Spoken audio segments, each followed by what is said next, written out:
It's March 15th, 2016.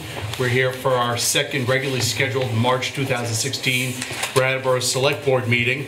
We know that the meeting was officially warned because we convened at 6 o'clock and went into executive session to discuss contracts and labor relations agreements with employees. No decisions were made by the board during executive session. I want to welcome everybody who's watching us on TV, whether live or recorded. I want to welcome everybody who's in attendance. And I want to welcome our VCTV operators, member of the press, and our ASL interpreters. The first item on tonight's agenda is to, well, it would have been to approve the minutes, but we have no minutes prepared. So the first item on tonight's agenda is chair's remarks. First, I want to note that this is Donna Macumber's last meeting as a member of the select board, last select board meeting. I'd like personally to thank Donna for her calm, considerate, respectful, careful approach, both to dealing with people and with the issues at hand. And I think you've just been an excellent board member. We thank you for your service. Thank you, David.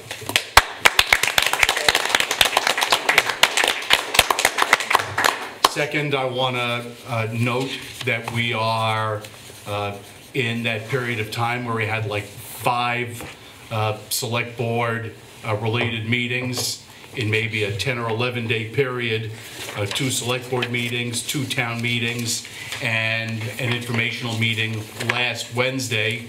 And we're also in that period between the election and conclusion of recounts, so that we don't yet know finally who's going to be the 5th member of the Brattleboro Select Board.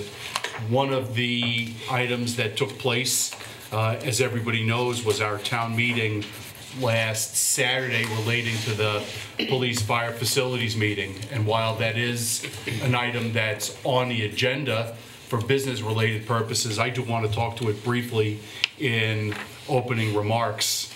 I think that the decision that was made this past Saturday at town meeting really is the culmination of almost 2 years worth of effort, leading from the rejection by the voters of Brattleboro's budget in April of 2014. And it really seems to me that it represented a perfect example of the way our government should work. There was broad-based, careful consideration of a whole range of different alternatives. There was respectful discussion by everybody involved, leading to a vote by a town meeting this past Saturday, which was almost exactly in the same proportion as the board voted, 4-1 in favor of moving up to Putney Road. I want to particularly thank everybody who spoke to the issue on both sides of the question. The respectful tone and the substantive nature of the discussion was really an important contribution to making sure that we're acting in the public good and that everybody's views are respected and considered. And it made me really proud to be a member of the select board and of the government in the town of Brattleboro. And I hope that everybody else feels the same way about the way the whole process unfolded. The next matter on the agenda is town manager's comments. And I don't have any comments other than related to the agenda items this evening. Thank you. Next matter on the agenda is select board comments and committee reports. Anybody on the board? Donna, you have made me a better person. So thank you. Thank you, John. It was a pleasure being on the board with you. Likewise. Thank you. You took my words. Yeah, well, Yeah. you're going to have to jump in there, buddy. It's been like I never have to worry about what my typical going off because like there's just this calmness right next to me. I can't ignore it, and it's just. I mean, you really have kept us centered, and it's going to difficult job. And you can go ahead and cry, because I'm going to Thank you so much.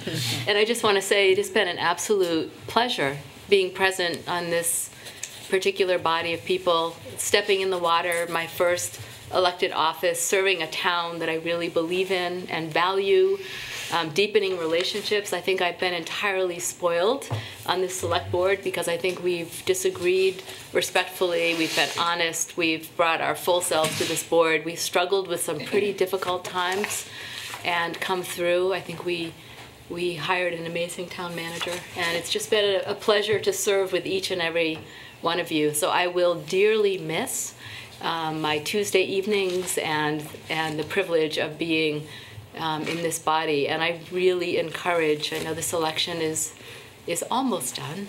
We'll have a 5th member soon. But for anybody who's listening or anybody who hasn't ever had the opportunity to serve, it's an amazing, amazing experience. You really learn the inner workings of a town, and it's like wrapping your energy and your attention and applying your brain to little decisions and larger ones with more serious consequences. So thank you, each and every one of you, and I will not forget this opportunity. It's been wonderful. Anybody else on the board? No, but when I start to go off the deep end, I will always get the look from down that end going, okay, time to I've had John on remote the whole time. Next item on the agenda is public participation. Good opportunity for anybody who is in attendance to speak to something that's not on the agenda. You want to speak to something? Dora? Well, I think it's a more appropriate place to bring this up, you know, the police fire. Is Well, on the there is a agenda. police fire issue on the agenda. I know So it's it's an issue. coming soon. But I was gonna announce about a petition, and I think that's probably a more appropriate place here. I Go mean, ahead, Dora. it's up to you. Go ahead, Dora. step right up. Okay. Well, I just want to make a public announcement, as promised. I am doing a petition to bring the decision on the police fire project from Saturday to a townwide vote. So for people just to know that that's going to be out there. And it's 10 days from Sunday, so just so folks know. And if anybody wants to collect signatures, they can let me know. Call me, 490-0680. Anybody else who wants to speak? Yes, ma'am. Yeah. Excuse me. Sharon Couturier, District 3. If I start beating a dead horse, please stop me because I don't want to do that. But this is in reference to the traffic study report last week. And specifically my disappointment that it seems there isn't much we can do to change the situation. And also disappointment that I read the same engineering firm that conducted this study also did the first one, and I was hoping for some fresh eyes to look at the situation. So I took my disappointment to Main Street on Sunday, and I spent most of an hour down at the junction, which has been referred to at times as a malfunction junction, but I found no malfunction at all during the hour I was there. The traffic lights were all flashing red in all directions. And everyone seems to know when all the lights are flashing red, everyone has to stop and then proceed when it's your turn. And that's exactly what was happening. And there was a steady, ongoing flow of traffic through that junction. Double lanes coming out of the co-op on a very regular basis. Pedestrians did not have trouble crossing. Everyone seems to want to be kind and giving. I just saw the best behavior from drivers seeming to want things to work. I was so impressed with the way it was working. It looked like a choreographed auto dance. And I was so impressed. I called a friend of mine and said, you have to come down and look at this. It's unbelievable. I've never seen anything like it. I just wonder if this, and you've let me continue to speak, so I'm hoping that means this is not a dead horse. And can we continue to look at this, and can we try some things? And was this just an odd event that was happening during that hour? But it was truly remarkable. Thank you. Thank you. Want to speak? Well, I'm just wondering if there's a way, and I agree with, but then you also go back to the pedestrian end of it. And but is there a way for us to conduct a study for a month? And I know we've done it before. We've had them on Flash, but have we really done it on Flash and really looked at it and really studied the movement? I don't know. I'm just spitballing out there. So it just seems like it's a real issue. So I think we should listen. I'd like to see it back on the agenda at some point. The only reason I'm hesitating is I know I won't have the time in the foreseeable month or two to look up the none of us research will. that I heard a report on about communities that don't use lights, and it works just great. Everybody, as you said, everyone is just so aware of what's going on that nothing goes wrong. And so I would like to maybe early in the summer have a look at it and try and gather some more information and see what. We might try sometimes, like Sunday is not a work time, and I think that maybe that the 7 to 9 and 3 to 6 times just not manageable, but the other times it would be possible to either do it differently or try things and see how it goes. The only problem is that somebody has to be there conscientiously recording data so we know what's going on. And that means they won't be doing other things that they're supposed to be doing. But I think it'd be worth just putting it back in the agenda at some point and getting some more input. Well, we're not going to be making any decision now because No. this Nope. isn't a notice. No. This isn't a notice Right. a discussion. Right. In order to have the issue revisited, Right. it has to go back on the agenda. Yep. And we'll look at that later in the spring. Thank you. Anybody else under public comments? Anybody?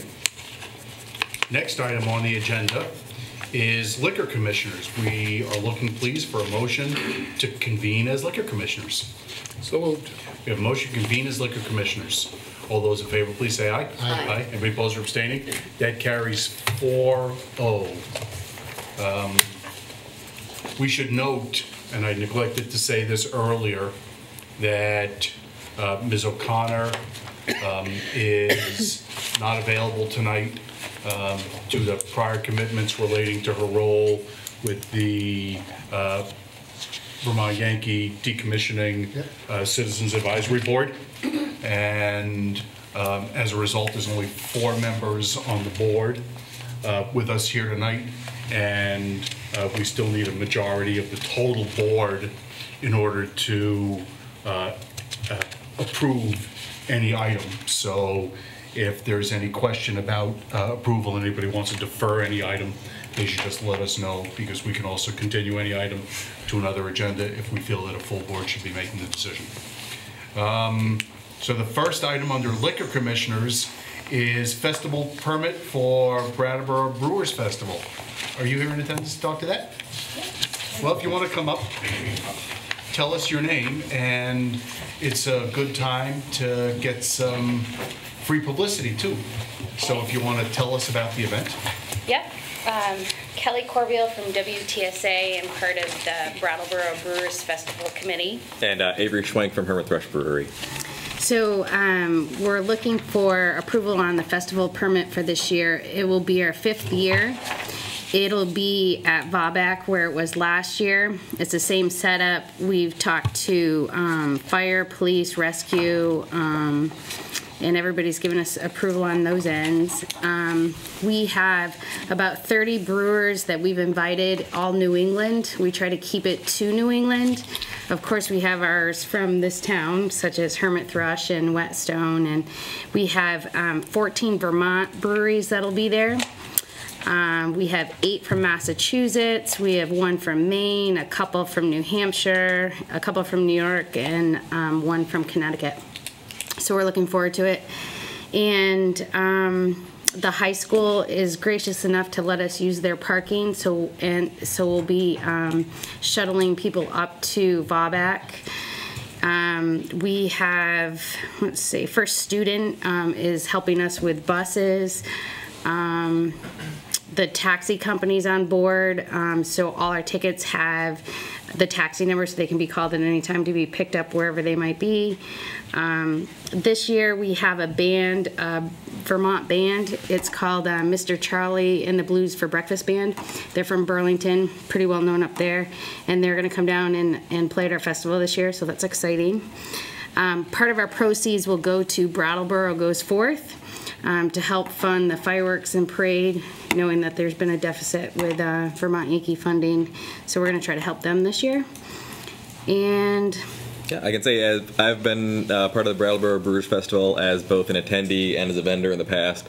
I've attended dozens of other brew festivals in the state, and it's one of the best run, the safest, most responsible ones I've been in attendance at. So that's saying a lot. so that's It's grown every year. Yeah, it's grown a little bit. We haven't never maxed it out. Right. You know, so we'll see what happens. You know, it's been manageable, and luckily we've had no incidents that I'm aware of, and we have police there on site, and we have Vermont Liquor Control that's there on site, so, you know, people behave, and we've been lucky. Yeah, it's a good festival. It's kind of different. It's not like a kegger, you know. It's kind of like tasting like some really respectful beers and ciders, and people don't seem to go crazy. They're well behaved.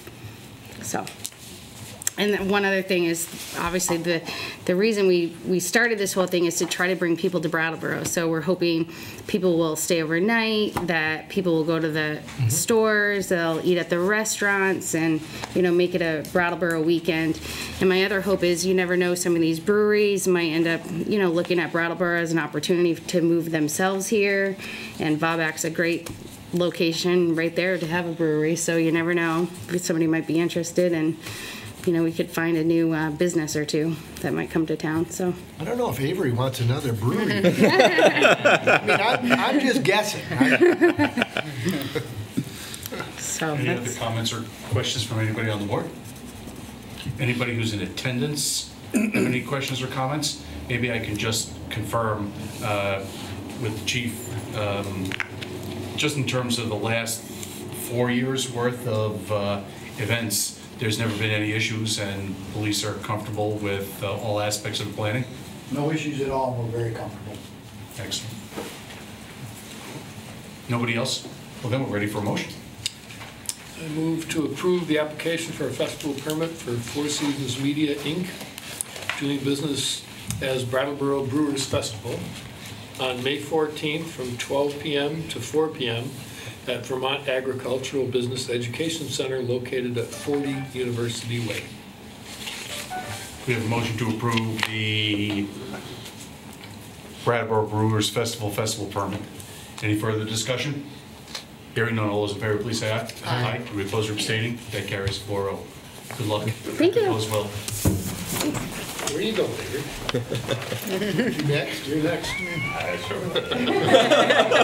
All right. So, next matter on the agenda is a request for special event permits for Hermit Thrush Brewery. Pint Night at the Hermit Thrush and Decade de la Pen. Great. Did I pronounce that right?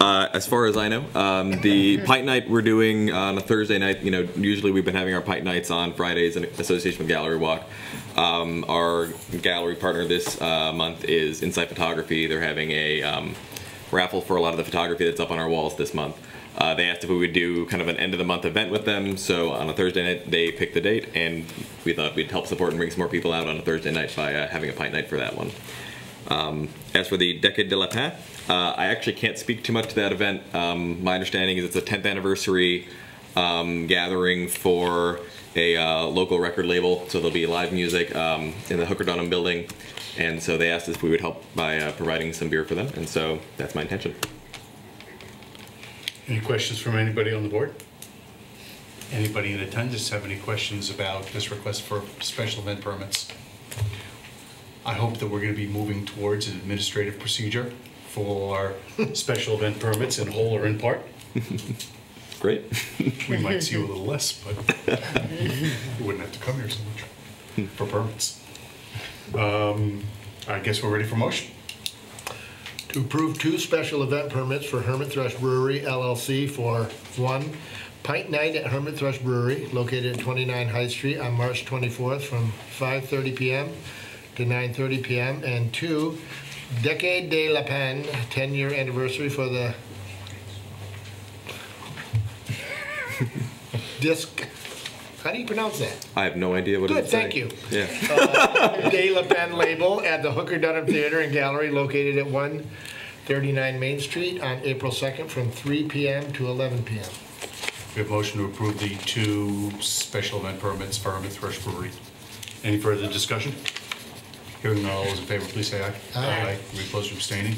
That carries 4-0. Thanks, Avery. Thank you. How do you pronounce that? Disc?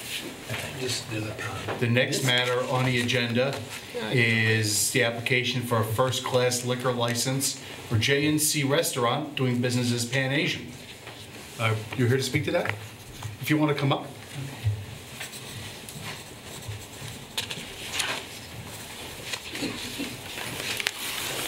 Do you want to tell us your name?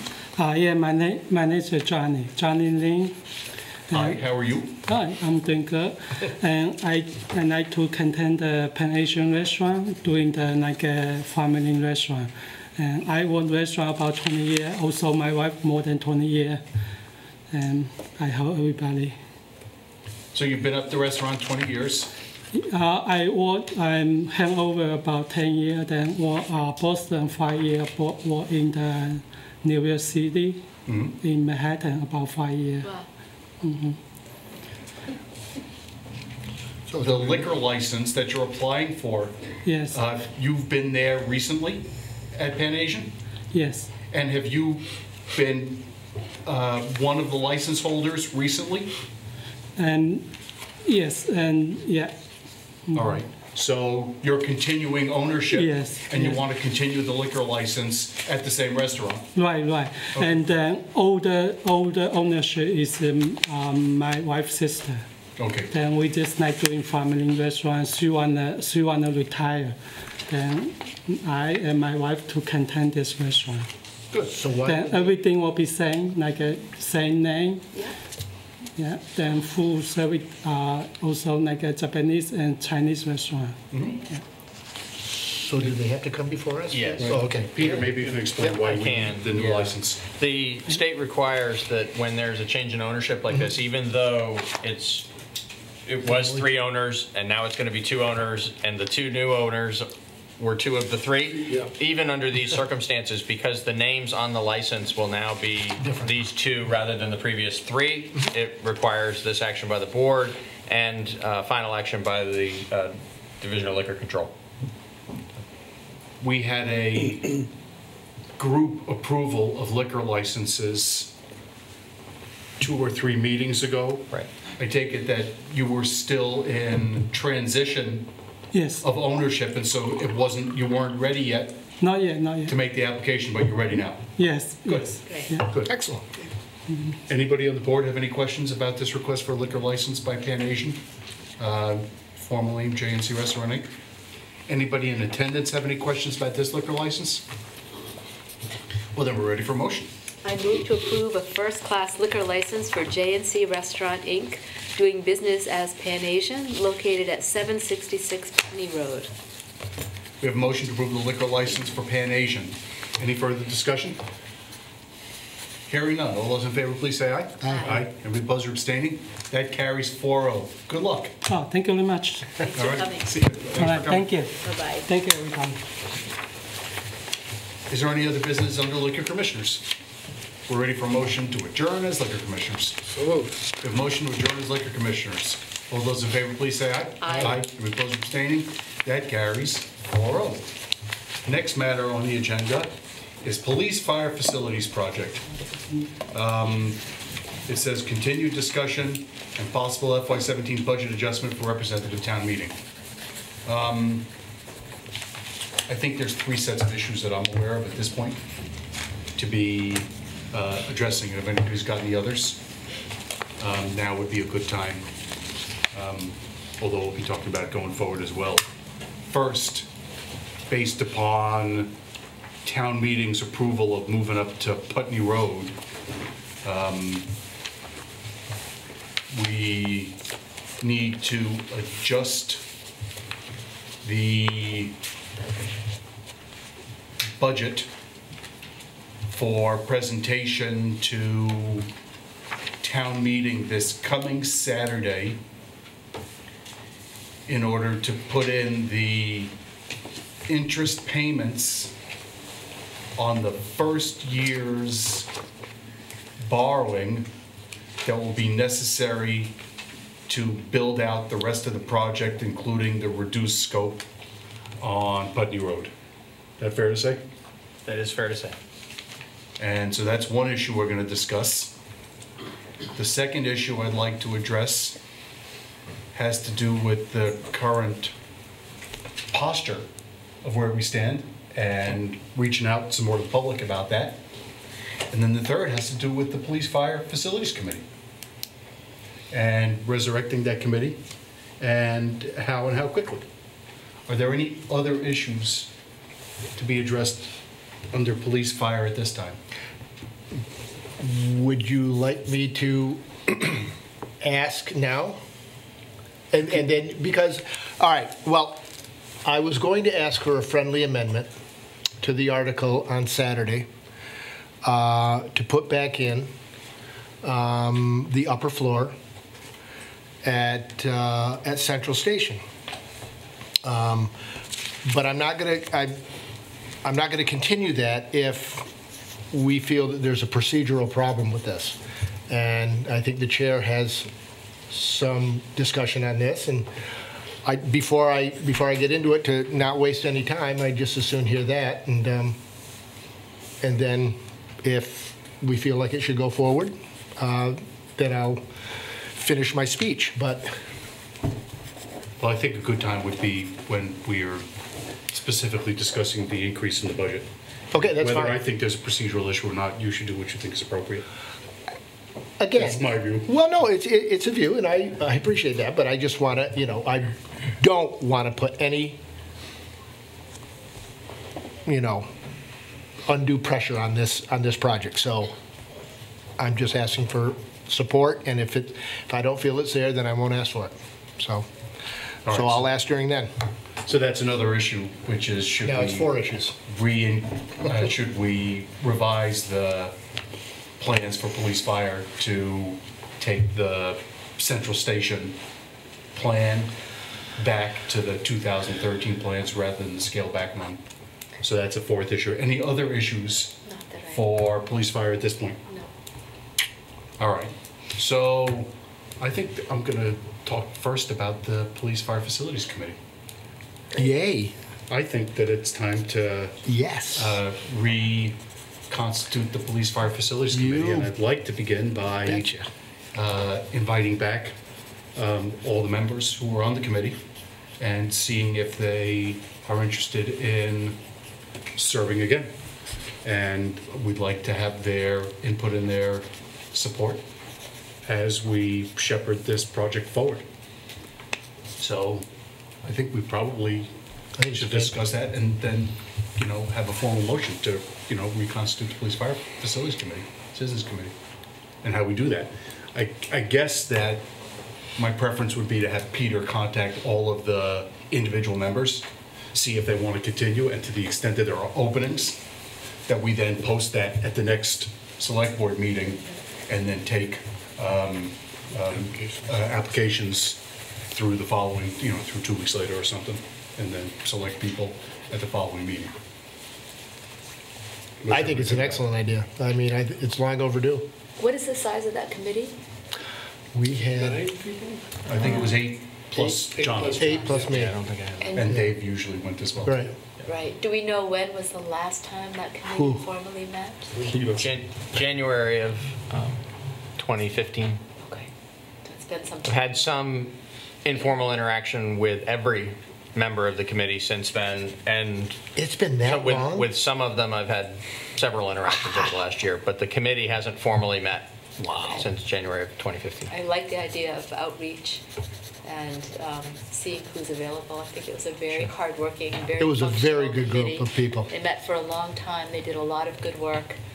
And it seems only right to give them the opportunity to step back in now that there's some momentum.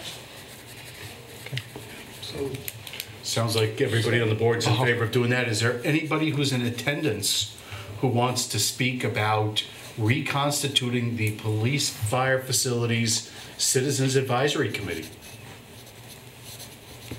Well, then, go ahead. I'd like to just be clear about the next step. So I'll come back to April 5th with the answer of who from among the prior members wishes to continue to serve, and we'll identify a number of vacancies. You'll take an action that night to announce to the public the vacancies, and on April 19th, you'll make appointments to fill out the committee. Is that correct? did we at any point disband the committee? No. No? So we don't need a motion to call them back. No, I guess we'd have. I suppose technically not. With the long hiatus, I think it would be appropriate that you Okay. sort of recharge them now with the role that you expect them to play in the oversight of actually executing the projects. And we can define that better on the 5th. Okay, so I'll move that we contact the members of the Police Fire Committee and ask them to reform and come back to work and move the public into charge and Belly up. move on from there. Excellent. We have a motion to reconstitute the Police Fire Committee and to contact the prior members to see if they want to serve. Any further discussion? Terry?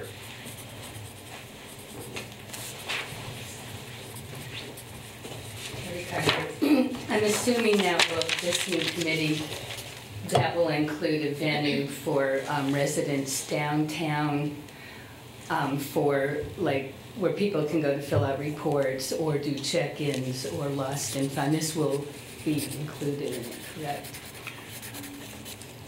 It's part of the, The issue that you raised, yes. or that you raise now, Yes. was a topic of some substantial discussion leading up to and at the town meeting this past Saturday. Yes. And that would be a very good place to raise that issue. I'm not sure it'll be a specific charge of the committee. When you say that will be a good place. That committee will This be a committee. very good place Right. Okay. to raise that issue. For example, one idea I had after we finished the meeting was the possibility of having some sort of emergency response phone or contact place at the fire department, which is staffed 24/7 anyway, so that somebody could contact dispatch right from that central location in town Yeah. if there's any sort of a problem. And that's one way to respond to the issues. And if you've got other concerns, probably with Police Fire Committee and with the board as a whole, would be a good place to address that. Okay, yeah, I actually see some positive possibilities with this, so that's something I'm personally interested in. Great. Thank you. Thank Yeah. Any other questions or comments? All those in favor of the motion to reconstitute the Police Fire Committee and to contact the prior members, please say aye. Aye. Any opposed or abstaining? That carries 4-0. So the next item is to consider amendment of the budget that we approved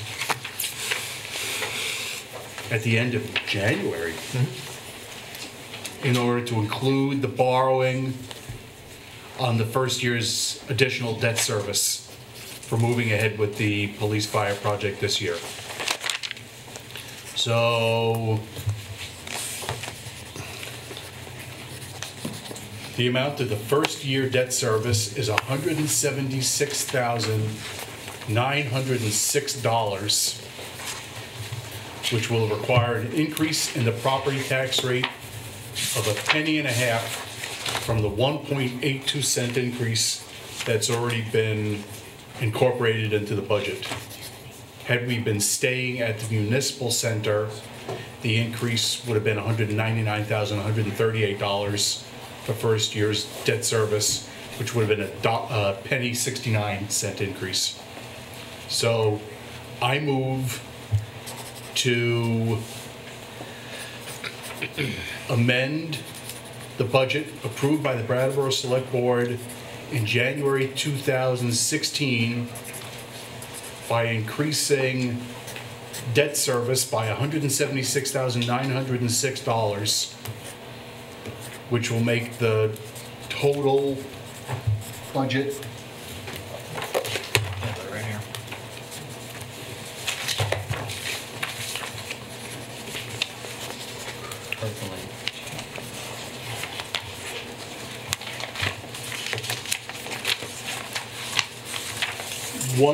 $16,288,258.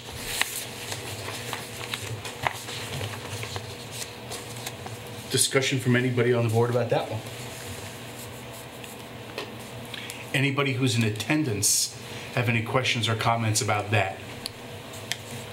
Before moving on from that question, now would be the time to talk about further increase in order to accommodate the third floor at the fire station, because we're talking ultimately, I think, the way you're presenting it, about the total amount that's going to be presented at town meeting in the budget.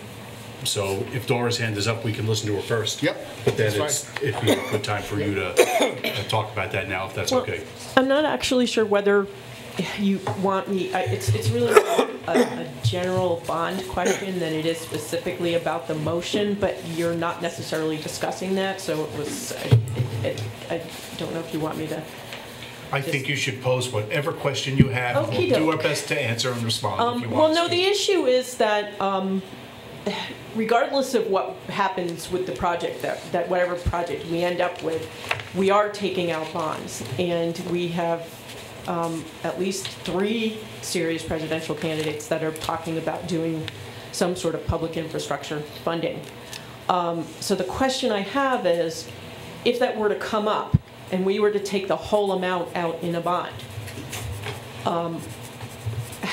you know, what would that affect if we took out the whole amount in a bond and then took some public money and want it to, you know, I mean, I'm just not sure whether we should take the entire amount out right away, if that's a possibility, but it may not matter. So that's my ponderance. Peter, if you could please describe how we got to the $176,906 figure, and what are your very preliminary plans for making application to the bond bank in order to borrow the additional money necessary to get the police fire project built like within a year or year and a half? The $176,000 is a calculated figure that's been in the materials that we've distributed and reviewed by the board prior to when we assembled the briefing booklet for town meeting. That is, it would be the first year debt service on a 20-year bond to borrow the balance of the money necessary in order to complete the 3 projects where the police component is the Black Mountain Road. So we've referred to those 3 together, moving forward with those 3 together as the Black Mountain Road alternative. The 3 that would be the same 2 projects for the fire stations, but with the police station here at the municipal center is the municipal center alternative. But I want to make clear that this is borrowing to complete all of the work that is contemplated, not just the police facilities. There's approximately $7.7 million of additional funding required above and beyond the money that the town has in hand from the early borrowing for this project, and the first year debt service on that additional borrowing would be $176,000, 906, I believe is the number that's before the board tonight. The answer to your question about whether it makes sense to borrow it all at this time is we really must borrow it all at this time if we intend to move forward to complete the 3 projects on the time frame that the board has discussed and town meeting discussed, which is, basically as soon as it's possible to do that now that the decision has been made. So we would look to proceed with the borrowing process this spring and summer, the final design this spring and summer, and get as quickly as possible into construction. Construction could begin fairly quickly in West Brattleboro since those plans are essentially the same as 2 years ago. There will be redesign required at the central fire station and an entirely new design required for retrofitting the 62 Black Mountain Road building for the police department. So the 3 projects are likely to proceed over the next few months, not on exactly the same timeline. We're probably going to be ready to break down ground at different times on the different three separate locations. We'll have to address that more specifically with you once we've been able to actually proceed into the early stages of the final design and set up a schedule for how we're going to implement the projects. In answer to the question, though, about when the bonding decision would be made, that will be an April item for certain, because the decision will need to be made early on as to whether we do go to the bond bank or whether we go out to commercial banks for this borrowing. And we staff will bring you information to compare and consider regarding those alternatives, and so you can make an informed decision early on. If we're going to go to the bond bank, that process needs to proceed very quickly, beginning in April. And just a general comment, the infrastructure spending isn't an executive decision, it's a legislative decision, so even whoever's elected president, they may want to do it, but it doesn't mean it's going to happen. And if it did, which would be very nice, there are lots of other things like running fiber all the way through the town would be one of the many infrastructure projects we could undertake, but there's no shortage of things to do. Fixing our bridges and retaining walls might be nice too. So if there's funding that's going to come through federal largesse that's going to, it's the same word, huh? To fund infrastructure, which is properly where our tax dollars should go, if you ask me, then we'll find some place to spend it. But I think the intent of the board at this point is to move forward with the police fire project just as efficiently and promptly as possible, rather than waiting to see if there's going to be federal money coming maybe sometime down the road. But we'll make that decision. We have to make decisions about bonding later on. Thanks for raising that point. Anybody else in attendance wants to speak to that bonding question? So John, maybe you want to talk about what you're hoping to raise. Okay, well, I'm going to put this out first, that, and I realize that we don't have a full board tonight, and I apologize for that, but my decision on this was based on what happened on Saturday. So, and if you guys feel as a body that that this is not germane to the article, I will not continue with this discussion. So that's the first thing I want to get cleared up first. If you feel that it can be brought up, I'm more than happy to go through my speech. But if you feel that it's not, and it's not part of the, it should not be part of the article because we've already voted on a certain amount of money already, then I won't continue. So I just want to feel what people are thinking first. And I'm not going to rule you out of order, so well, you go ahead and make whatever presentation you want. No, but that's my position. That's your position. I have a question, and it's just, I mean, I know what you want to put the third floor back on, and upper. So, and I'm not sure about the procedure or any of that, and I'm not sure it matters because if we decide to do it, we can find a way to do it. What you're asking is for the entire representative town meeting to vote on whether to put that on or not. Yes. Fine. Unless it endangers the project or enables another bureaucratic or otherwise disruptive process to take place to stop the thing again. And that's why I'm trying to get feedback from everybody. Vote on it. Right. I think that's makes perfect sense. And so you should go ahead and present whatever you want, because Dave put his his 2 bits in before you even had a chance to make your presentation. I have some responsive comments. Donna may or may not. I would really like to hear your speech that you prepared. Well, it's not really a speech, it's just some thoughts. And I just have a little bit of concern about raising community members' anxiety level about adding something.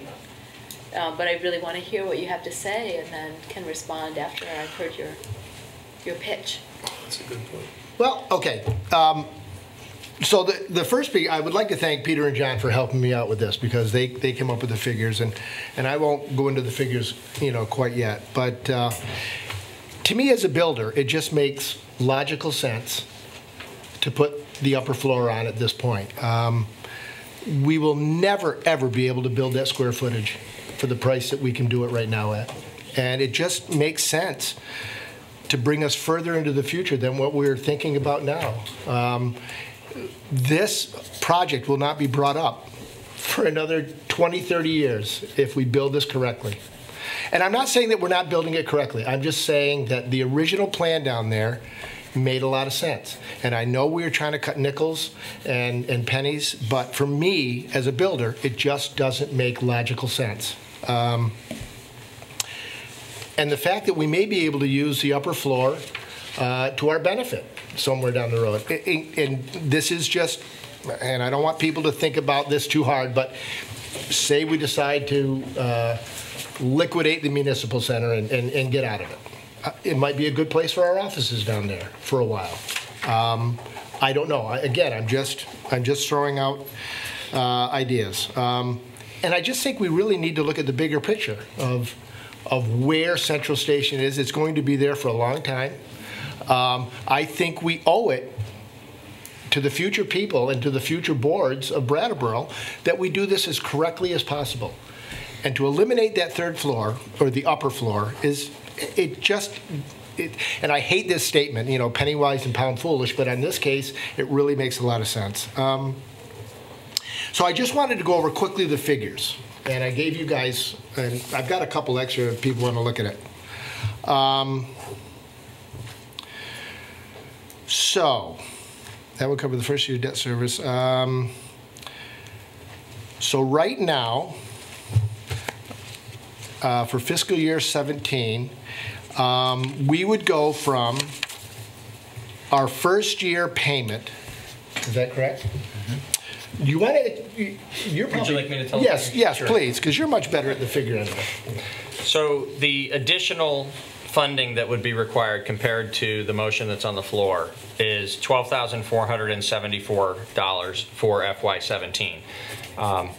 If you wish to give this fuller consideration and want me to talk about the overall debt service schedule for a 20-year repayment of the 2013 plan, I can go into that level of detail, but I'll wait to be asked. Okay. The figure, if you chose to do what John is asking for, would, instead of the 176,906 that's in the motion that you're currently considering, the figure that you would need to incorporate into the, or add to your prior recommended FY17 budget would be $189,380.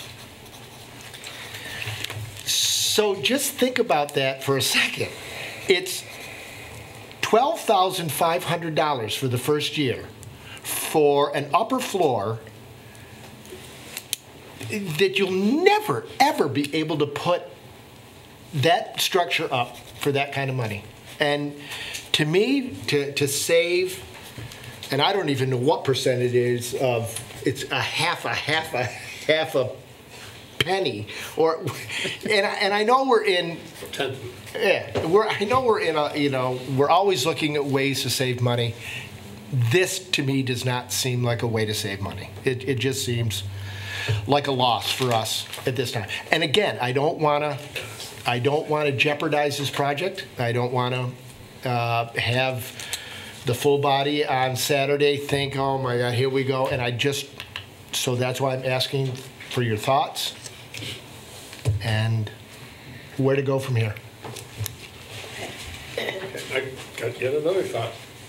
The purpose, and Mike, help me if I get this wrong, but My understanding from the original drawing was that that third floor was, aside from the emergency services room, was going to be a meeting and training space, which would give us opportunities to do a whole range of training, and with the police and fire and everybody. And that was the primary use for that space. Is that still? Yeah. And now that we are looking at potentially extra space on Black Mountain Road at some point, and there's space in this building, I mean, once you make a decision, everything else from then on is different. And I think that the decision we don't know how it's going to unfold, we don't know what our needs are going to be in terms of offices and everything else, but in terms of meeting space and training space, there are other options in the community that we can use. And for that reason, I don't, if we do put it on and we talk about it on Saturday, that's fine. I'm still not going to support it because I don't think we need to do it, despite what you said. Mm-hmm. The cost is, there's no question. It's just I don't see that it's worth that for a meeting and training space. So that's it. You want to speak, or shall I? You go. Okay. I'm not in favor of adding that $550,000 back to the total project cost. My perspective about the request that's being made now goes back to the core issue that I think motivated the budget referendum in April 2014. No matter how much disagreement we might have had about just what it meant, one message was clear: taxes are too high. Mm-hmm. And we responded to that issue by working diligently over a very lengthy period of time in order to assess just what the department's needs were and to try to get this project down to the lowest cost possible that made sense in terms of doing the work. And we collectively decided that doing the minimum plan or the minimum prudent plan, which was barely to present time alternative and remedy, wasn't a good idea, because then we would have to reinvest.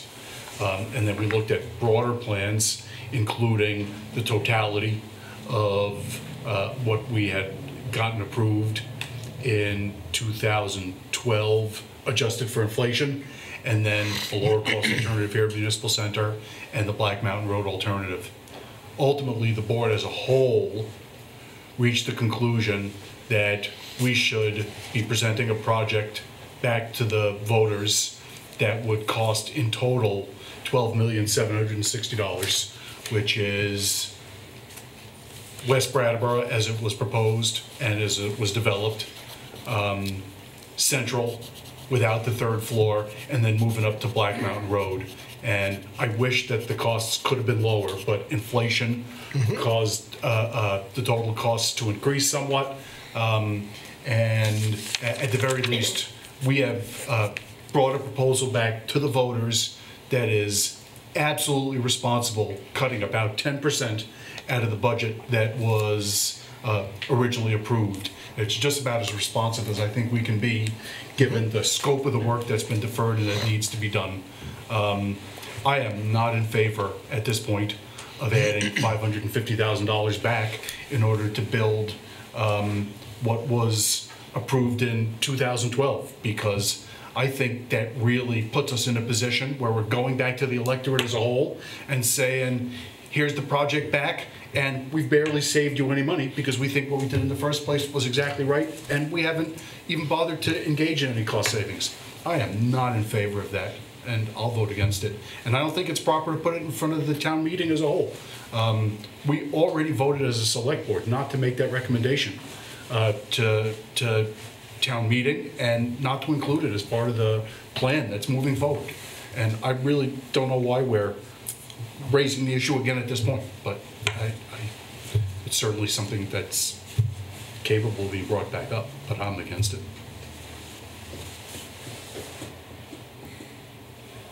Are you done? Wasn't it clear? I think he was taking a breath, Thinking about. actually. I appreciate you bringing it up, John. This is something you've been really passionate about. Yep. And I also I share your vision that having that third floor would give us a versatile, amazing space going into the future. Were it not for the concerns and the parts of our proposal that for me feel respectfully finalized prior to going Saturday to our town meeting, I would be willing to consider having the town weigh in on that. And I know you've also said if we could just build it so that the third floor was possible at some point in time, that would be, saving us the opportunity to decide down the road that that's a possibility. And I also think as a builder, you know a lot about how materials increase over time. And you're right about that. It's going to be very expensive to do a third floor down the road. But I really have grave concerns that if we were to initiate that kind of conversation at this point, it could backfire. Then it's a moot point. It's a moot point. Thank you for listening. Yeah. Thanks for bringing it up. So there's a motion that's currently pending to increase the approved budget in the debt service line by $176,906, so that the total budget is 288. $288,258. Is there any further discussion about that, Dora? Dora Bubelis, Brattleboro. From a procedural standpoint, I just wanted to address what John was bringing up, because any member of the town meeting has the ability to make a motion to increase the budget. Absolutely. But you're not allowed to say what it is that it's for, because Exactly. that's not allowable from a procedural standpoint in town meeting. So we would probably spend about 20 minutes to a half an hour discussing about whether or not It was whether or germane. not you can make a motion on a specific item, and then you might make your motion on raising it, and who knows what would happen. But I'm not going to speak for or against it. I just, from a procedural standpoint, Thank you. Anybody else who wants to speak to that motion? All those in favor of increasing the budget as previously approved by the Select Board, please say aye. Aye. Anybody opposed or abstaining? That carries 4-0. And then the next item just has to do with public outreach. As I've thought about the process that's led us to here, seems to me that doing additional public outreach before this would have been premature beyond what we've already done, because town meeting is the decision-making body with respect to that bonding authority. And we had previously approved through town meeting doing the police work here at Municipal Center, and now by a 4-to-1 vote, town meeting has approved to reallocate the bonding authority of the Black Mountain Road. Seems to me that there's very exciting future prospects now in terms of seeing the police department operating from a much better space than it's currently operating, and much better than what would have happened if we were renovating here at Municipal Center. And there's also exciting opportunities going forward about reuse of Municipal Center. And I'd like to see us begin doing public outreach and education about what town meeting has approved and about the reasons why it's the best alternative. And I've had some very preliminary discussions with Peter about how we might go about that. Seems to me that doing some sort of mailings, talking to the press and the radio, and having presentations potentially for the public so that people get better acquainted with the plans that town meeting has approved would be a really good way to further involve the public as a whole in the work that we're doing. And I'd like to see that begin to unfold as soon as we can. So I wanted to raise that issue in public, see if the board agrees or disagrees, and then ask Peter to begin working on that if it's something that the board agrees with. I think it's a good idea. It's really important. Yeah, at least making progress reports. Yeah. All right. And the committee, I think, would be happy and deeply involved in that. I was hoping they would be ambassadors to the community as a whole. You can count on it. Absolutely right. So, good. No, I'm just wondering, I mean, it's still going to be dependent on what happens on Saturday or in the 10 days following. Yep. Okay. Town meeting, decision-making authority has voted, and right now we're proceeding, understanding that that's where we're at. Yep. Things can always change. Oh, yes, they can. So, I don't think we need a formal motion now, but Peter, if you can look at it and then make some sort of presentation back at the next full select board meeting. Sure. I think that'd be real helpful. Is there any other business relating to police fire at this time to go over? All right, so then the next matter on the agenda is financial report. Oh, hi, John. Good. Thank you, David. Good evening, everyone. So included in the packet is the financial report for the year-to-date through February.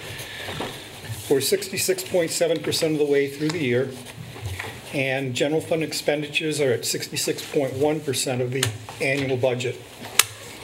And if we make the adjustments, the proration adjustments that we make every month, the expenditures would stand at 62.3%. So really, we're doing very well compared to where we expect to be. The utilities fund was at 67.3%, and parking fund was at 56.6%, so considerably under their budget. Utilities fund included payments of interest on their bonds, and if we prorate that, the utility fund would come down to 64.7% of their budget. So again, very good shape. Solid waste disposal was at, revenues were at 67.9%, expenses were at 65.5%. And again, as I've said in the past, the February bag revenue and curbside collection costs and tipping fees aren't recorded until March. So really what you're looking at is expenditures pretty much through January. The loan report shows that we had $4,146,828 in outstanding loans. 3 of the loans had payments that were overdue, and 2 loans are in default and fully reserved. Program income report shows that we have $346,112 in available funds for additional grants and loans as of the end of February. And finally, the grant report gives us information on 44 active grants and 4 grants that are in the application process. So if you have any questions, any specific questions on any of the financial reports, I certainly try to answer them for you. Anybody on the board have any questions about the financial report? Yes, chance, Donna. I was just going to ask if you dream in numbers.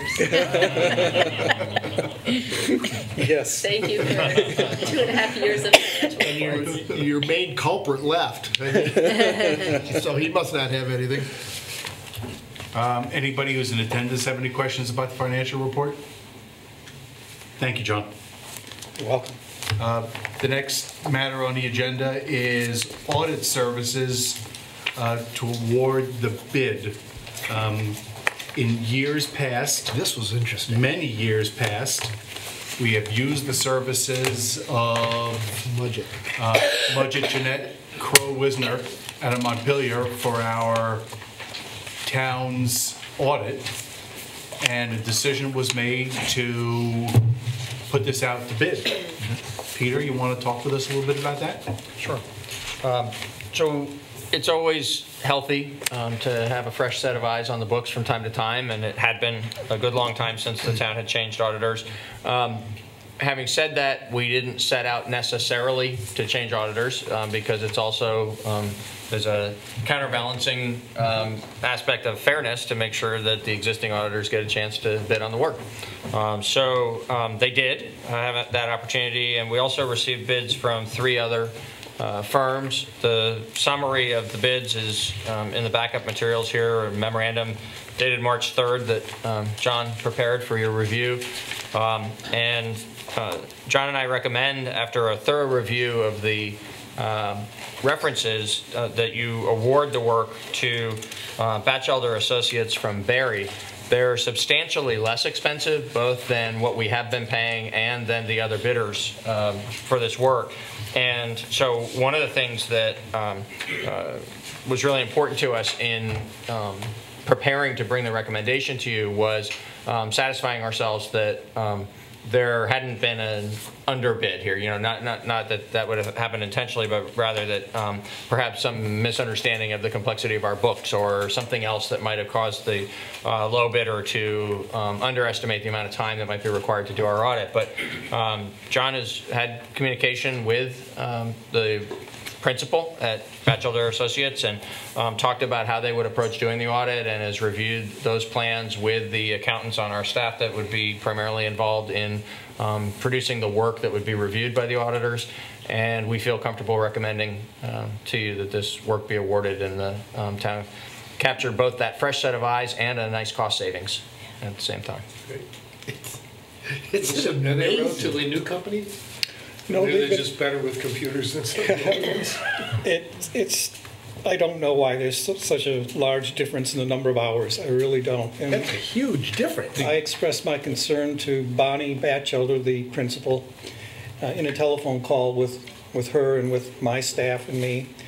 And she assured us that she thought she could do the work in that number of hours. But when you look at the hours that the incumbent feels it's going to take to finish, I mean, she's a third of the hours. So it's going to be interesting to see if she can really do it in that time frame. John, go ahead. So are they held to this contract? Yes. They are. It's a not to exceed figure. So they'll be paid the hourly rates that they've proposed, but once they reach the top, reach the amount that's bid, that's the top that they'll be paid, and they'll still have to commit the time necessary in order to complete a proper audit. Well, obviously, we've had some history now in the distant rearview mirror of running deficits here many, many years ago now. And it hasn't been that way for quite some time. And the financial controls appear to be very, very solid. Yep. And we've been consistently running surplus, and the books appear, based upon our review, to be in very good shape. And I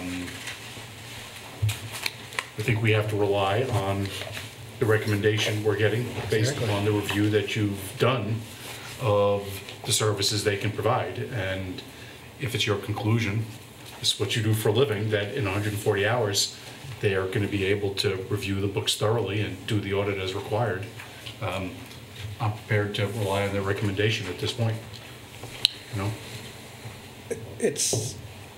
I do have concerns about the number of hours, right. But as Peter said, they've assured us. I mean, I can't second guess what they think they can do. Right. But it's a concern. It's still a concern for me. Yeah. But John, this is a reflection on how well you've done getting everything in line in that office. We're very well organized, so I think that from our standpoint, we'll be ready. Yep. And just depends on whether they have estimated the number of hours to do the testing and to do everything else they need to do to give us a good audit.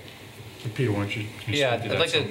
shed a little bit more light on that. So when John conferred first with members of his staff, and then the four of us got together and talked this through, part of the reason that we've been able to bring this recommendation to you rather than skipping over this one and saying, you know, we think it's just too low and it's not going to be enough hours, and recommending to one of the others, is the preparation that's done, the good quality, not just of accuracy in the books, but of the broader array of records that are kept in a good order that make it easy for the auditors to review. So, you know, the finance department does an excellent job, and the auditors are going to be able to efficiently look at the things they need to look at to make sure that, in fact, we have, for this fiscal year, kept an accurate set of books.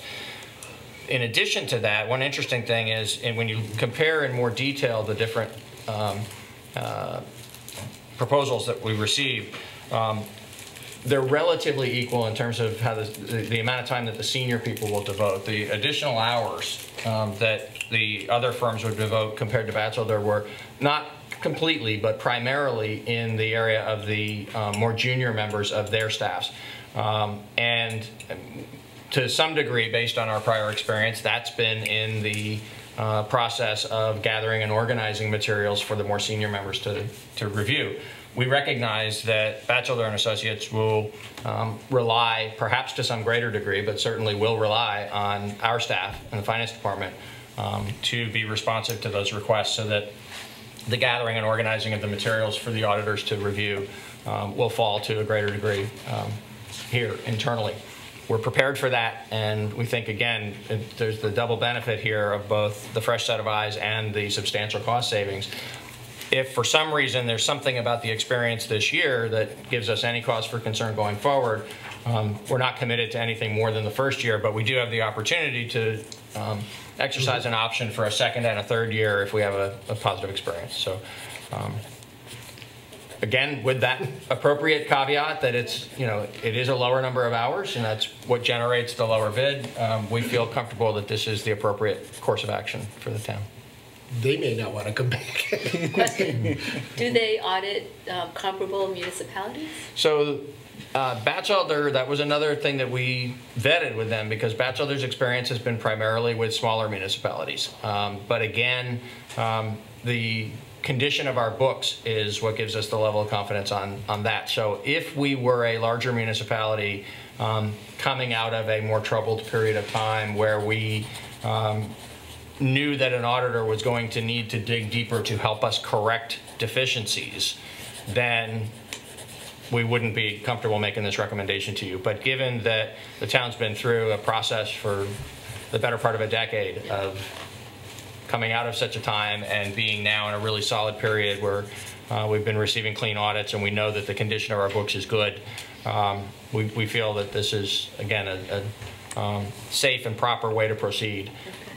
If the first year's experience gives us any reason to think that that didn't turn out to be a good decision, you know, we'll get a proper audit, because one way or another we will get a proper audit this year. But then, you know, perhaps could go a different direction next year. We don't anticipate that. If we anticipated that, then we wouldn't bring this recommendation to you. Okay. I mean, there isn't really that much difference in hours between the two lower bidders either. And one's talking 140 hours and one's talking 156. Right. So there's another firm here that has concluded, based upon what they're being presented with, that they can do it in almost the same amount of time. It's not a material difference. That's right. 16 hours. Right. So that people at home know, the difference between the upper and lower is 140 hours compared to 396 hours. That's a big jump.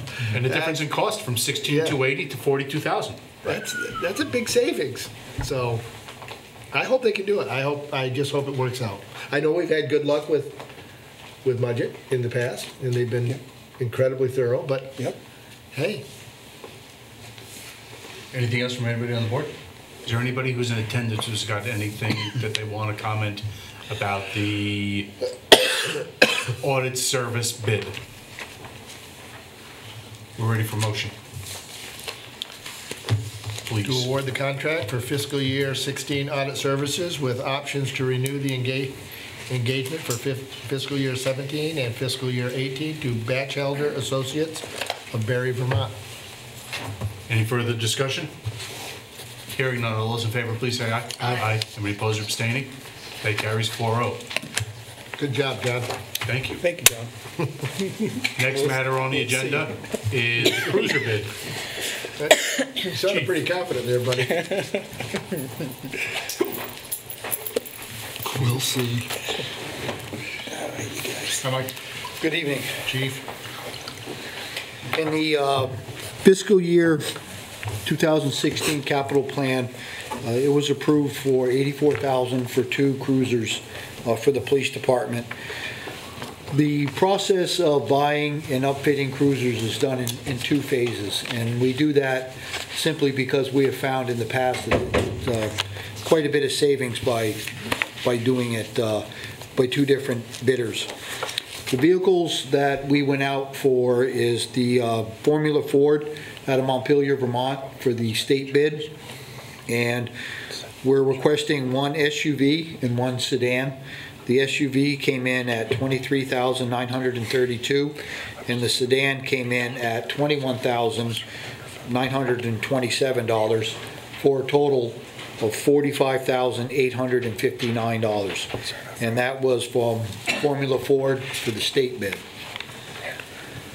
On our upfitting, we put that out to bid, and we received two bids, one from Adamson Industries in Haverhill, Mass., and Bellevue Communications out of Spofford, New Hampshire.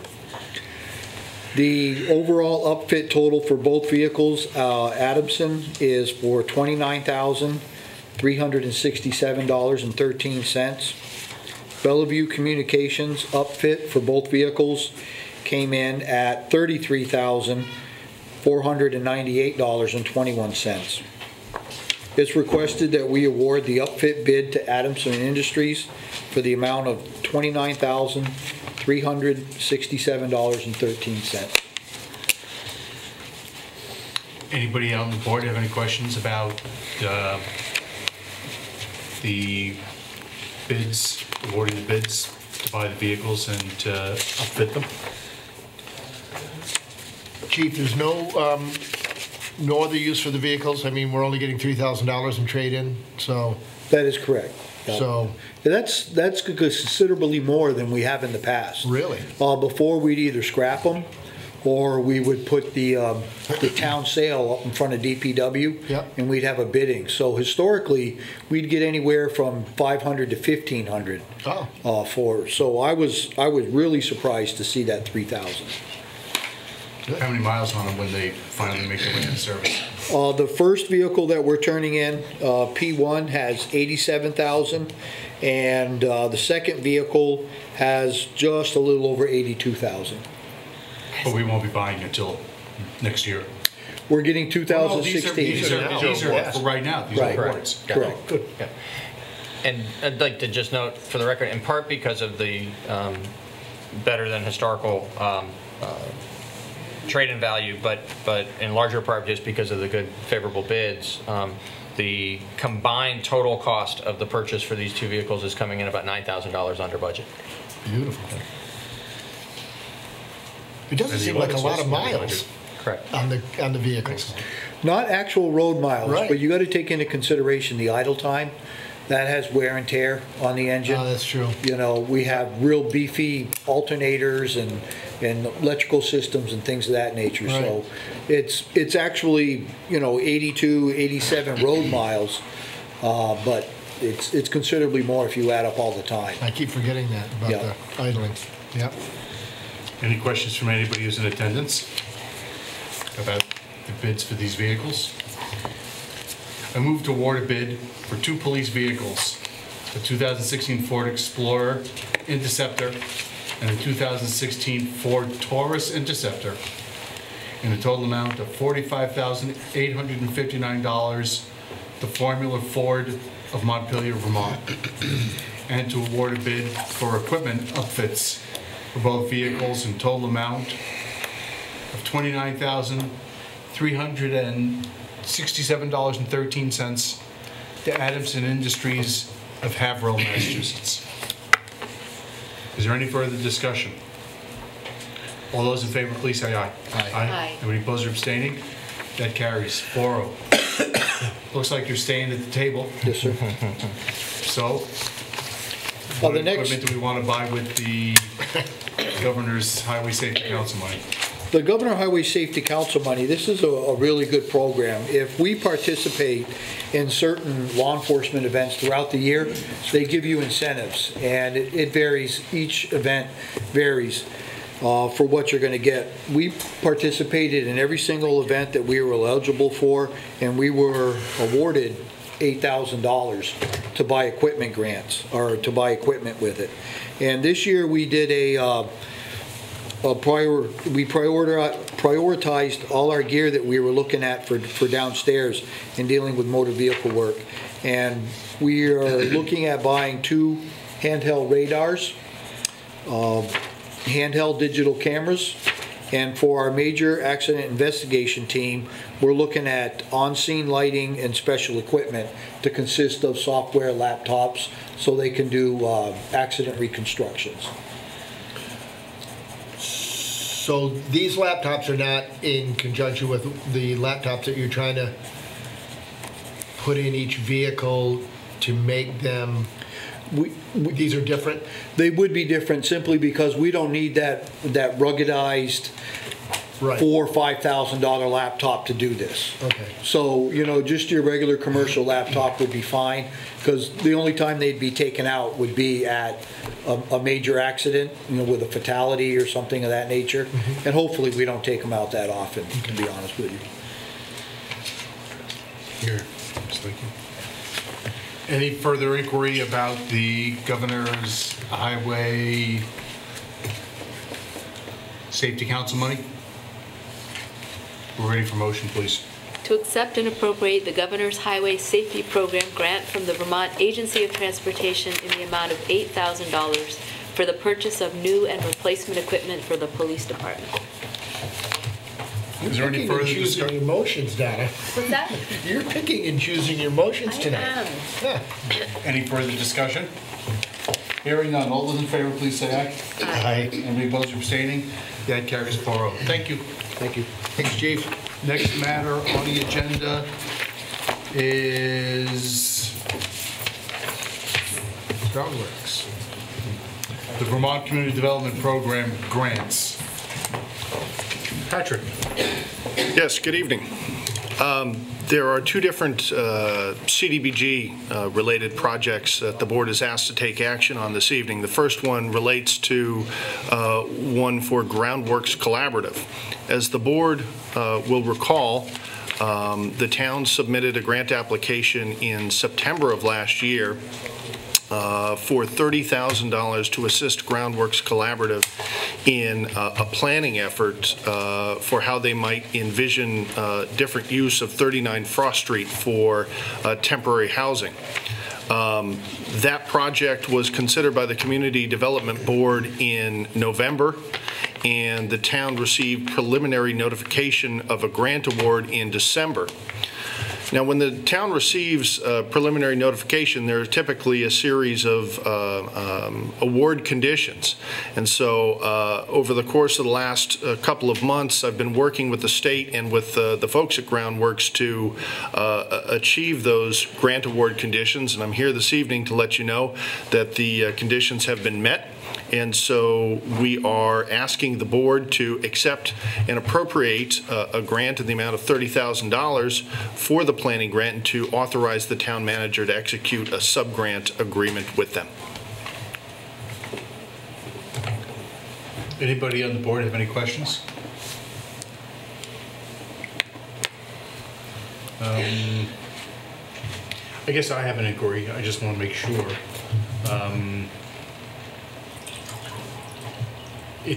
It's my understanding that it takes some real time out of your schedule and out of the grant manager's schedule to make sure that the grant conditions are complied with, that the documentation is in order, and that the requirements of the Vermont Community Development Program are met and satisfied both at this stage and throughout the implementation of the grant. That's fair to say? That's true. That's sort of an in-kind contribution that we make in order to support the community organizations that apply for VCDP grants, with the town as the recipient of the state funds, then sub-granted out to the ultimate grantee. That's correct. And in this particular case, the town also is making a cash contribution to the planning study, I believe, of $5,500? That is correct. All right.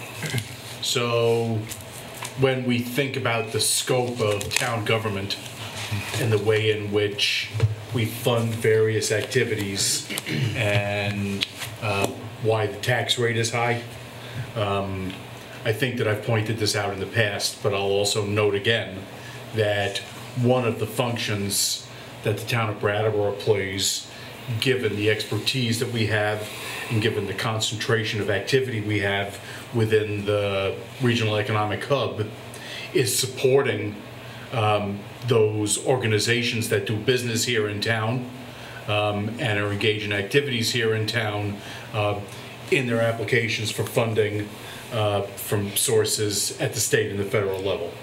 And I think it's just something we need to recognize as we think about why our tax rate is so high. There's work that needs to be done downtown here and in the town of Brattleboro, and we are contributing to it in this way as well. Anybody else have any questions or anything about the Groundworks grant application? Anybody who's in attendance have any questions about the Groundworks grant application? We're ready, please, for a motion. I move we accept and appropriate a community development block grant, planning grant, in the amount of $30,000 from the Agency of Commerce and Community Development in support of the Groundworks Collaborative for the Housing Support Services Planning Project, and to authorize the town manager to execute the sub-grant between the town of Brattleboro and Groundworks Collaborative as presented. We have a motion to approve to accept and appropriate the grant and to authorize town manager to execute the sub-grant agreement for the Groundworks Collaborative support project. Any further discussion? Hearing none, all those in favor, please say aye. Aye. Anybody opposed or abstaining? That carries 4-0. Thank you, Patrick. Thank you. There is a second project up for consideration this evening. That would be the Bradley House redevelopment project. In this instance, there are actually a number of requests of the Select Board. The first is that the Board conduct a public hearing to consider adopting the resolution authorizing the submission of a grant application in the amount of $457,000 in support of that project. And then secondly, staff has a recommendation for the level of local municipal support that the town of Brattleboro may wish to consider in terms of enhancing the competitiveness of this project.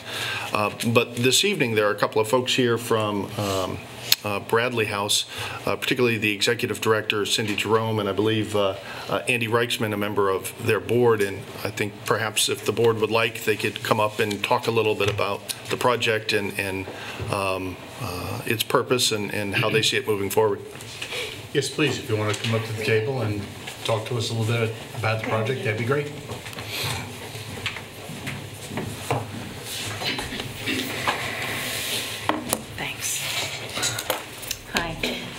Hi. Please introduce yourself. Sure. I'm Cindy Jerome. I'm the Executive Director of Bradley House and also Holton Home. And I'm, excuse me, I'm Andy Reichsman. I'm the Treasurer on the board of Holton Home. Welcome. Thank you. Thanks. So as you know, Bradley House and Holton Home have merged.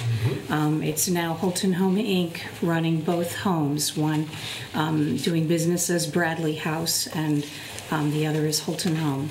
And over the last 15 years at Holton Home, we've done 4 major and many minor renovation and construction projects.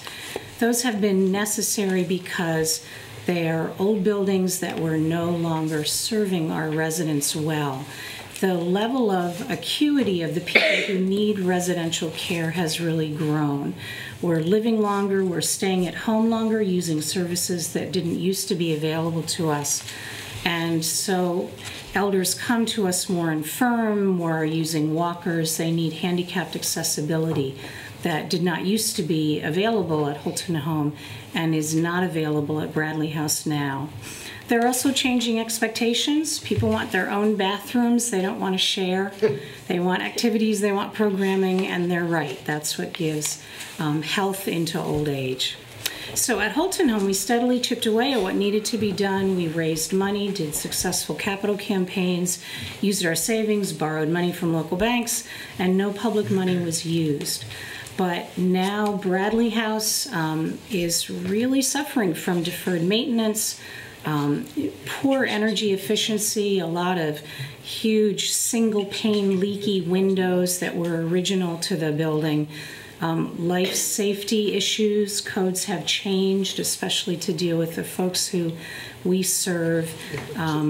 Bathrooms aren't private. The showers tend to be tub shower units, which are dangerous for older folks to be climbing in and out of. And the hallways are not sufficiently wide for people who use walkers. So this all really needs to be addressed in the short run. This isn't something at Bradley House that we can spread out over many years. So that's why, in addition to taking on debt, because Bradley House has a whopping total of $7,000 in change in debt right now to the Baptists who used to own the home. In addition to borrowing money, we also are going for public funding as well. This grant and a VHCB grant and foundation money, etc. I think Patrick did a really good job in his memo to you laying out the need for places like Bradley House and Holton Home, particularly in Vermont. We're the second oldest state in the country. Windham County is one of the older counties, and everybody from the Department of Aging and Disabilities and Independent Living to marketing studies, everybody says that the population of older folks who are going to need these services is growing rapidly. And we've certainly seen that at Holton Home. We added 6 rooms about 5 or 6 years ago now, and they filled very rapidly, and we are usually full with a waiting list there. And at Bradley House, we anticipate the same thing as soon as there are rooms that are ready to rent and in good shape. I brought some materials. I don't know if anybody wants to see this. This is a site plan that shows Harris Avenue here. So Wontasket Drive is down there. This is the current structure of the building, the mansion and what we call the annex, the one-story part that was built in the early 70s. And this section here is what we're thinking we would add to have private bathrooms for every room, bigger rooms for rooms that are quite small right now, a dining room, a new kitchen, and also a few suites, which are becoming more popular. We charge more for them, and that helps us underwrite our charity plan. When someone has been at Bradley House for at least 3 years, if they run out of assets and their income doesn't cover the costs, they stay, and we fundraise, and everyone else there subsidizes them, and that will be more easily done if we have suites that can rent for a little more. And this is a nice aerial view that Stevens and Associates, the architects we've been working with, has helped us with, and it's upside down, so I'll go like this. So Harris Avenue is here, Wontasket Drive here, so again, here's the mansion that Richard Zem Bradley built to get his bride to say yes, and the one-story annex, and I've just outlined with black Sharpie there, again, the addition, and you can see the property lines for the surrounding properties as well as Bradley House. Okay. Any anything else I should be saying, Patrick, or any questions? No? No, I think you're doing just fine. I'll say one thing, which is that, you know, as Cindy said, as executive director of Holton Home, she has overseen this kind of project sort of in slow motion over many years. But, you know, Holton Home is a fantastic facility that has been brought up to date and has been renovated so that the 2 walkers can pass in the hallway without an incident, and all this was done with Cindy's expertise. And the board is very confident that Cindy, being at the head of this project at Bradley, we know that she knows what she's doing, and this will turn out very well. She's hired some really excellent people in terms of the fundraising side, and you know, Stevens and Associates, and so we have a really good team. David, one of the things I think is probably important to point out as part of the grant application process to the Vermont Community Development Program, the application is reviewed against the Windham Regional Plan and against the Brattleboro Town Plan. And in each case, this particular type of project is seen as a very strong fit. Additionally, the project is virtually hand in glove with the state's HUD consolidated plan priorities. So supporting this type of supported housing meets well with the state's priorities, with the regional priorities, and with the Brattleboro's town plan. Can I ask a couple of questions, please? Please. First, I want to get a sense of what the entire cost, contemplated cost, is for the upgrade, because you're looking for $457,000 in an application to Vermont Community Development Program, and there is consideration of the town putting in some matching money. What's the total anticipated cost of the work? About $5 million. Wow. Yeah, that's what we said. Wow. Yeah. And these are modest rooms. We're not doing anything fancy, but replacing the electrical system and the plumbing system and blowing insulation into the old mansion. There's so much to be done. Yeah. Would you like to know where that money is expected to come from? Generally, I don't want to pry, but generally. Okay. In addition to the grant that we're asking you to approve, we are going to go for another about $500,000 from VHCB. We're planning on borrowing around $3 million or a little more. We've been talking with rural development about that, as well as local banks, and hope to make a decision soon about which way we want to go in terms of applying. And then we expect that between fundraising and using capital reserves that Holton Home and Bradley House are trying to accumulate now, as well as any retained earnings, that we'll contribute about $500,000 that way ourselves. Then anybody have any questions about that? Nope. So then the next question I had has to do with permitting. What sort of permitting do you anticipate at this time needing, and what have you applied for, if anything?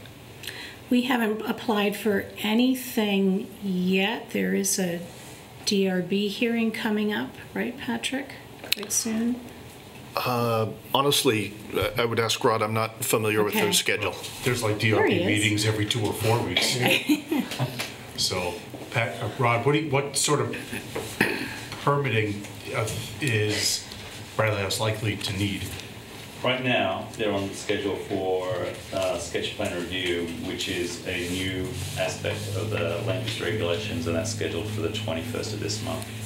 And so that's an opportunity for the community to be made aware of the project, for the applicants to outline in broad terms before things are finalized with their plan, what their expectations are, and for them to receive some focused feedback from the board and from staff in the planning department. It has a slightly different posting requirement from a site plan review.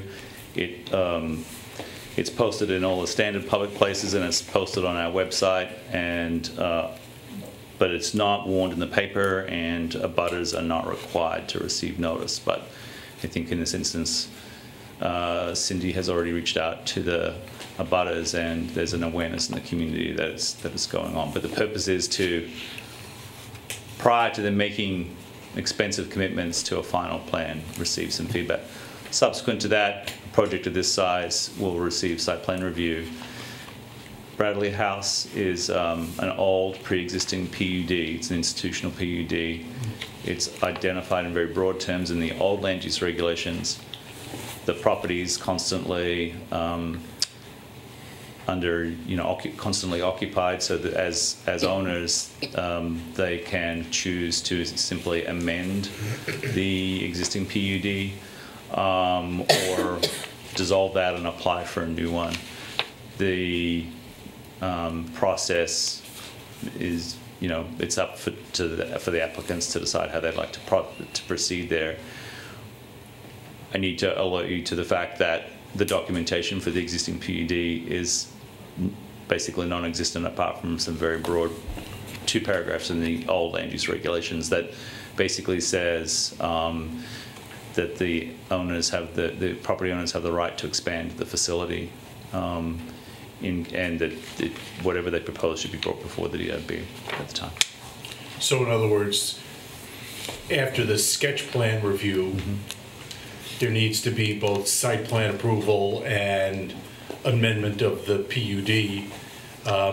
Yes. And approval of that either amended PUD or new PUD by the Development Review Board. Correct. Which are both public processes. Yes. That abutters get notice. Site plan review requires a abutter notice, and so would an amendment to the PUD. Or a new PUD. Or a new PUD, correct. All right. Yeah. Thank you. Just one quick, so there is a chance for abutters to voice their opinion?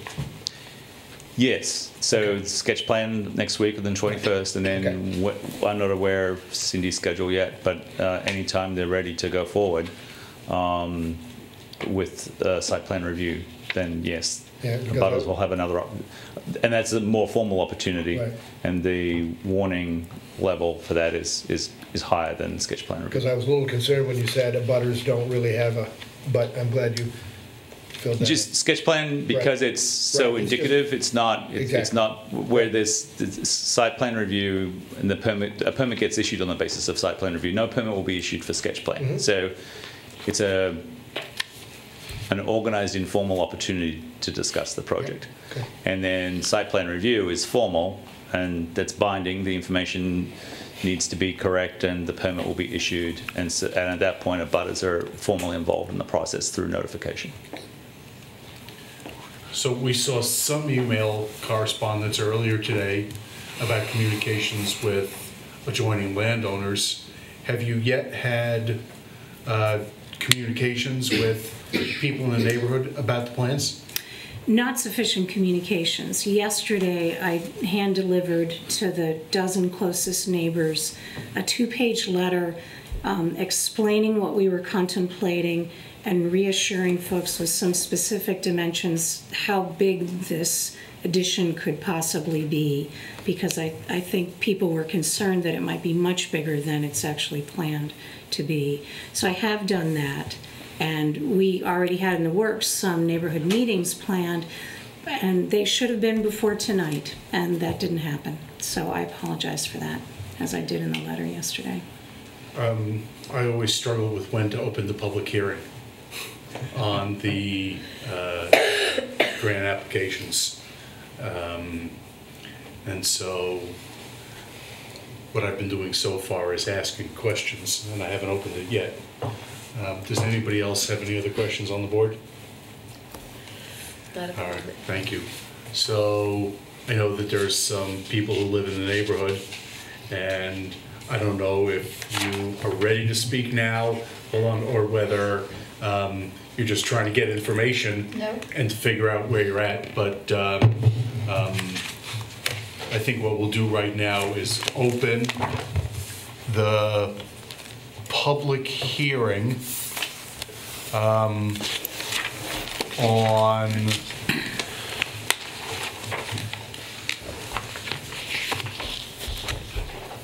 the request for the town to sponsor and to submit to the Vermont Community Development Program an implementation grant for the Bradley House redevelopment project.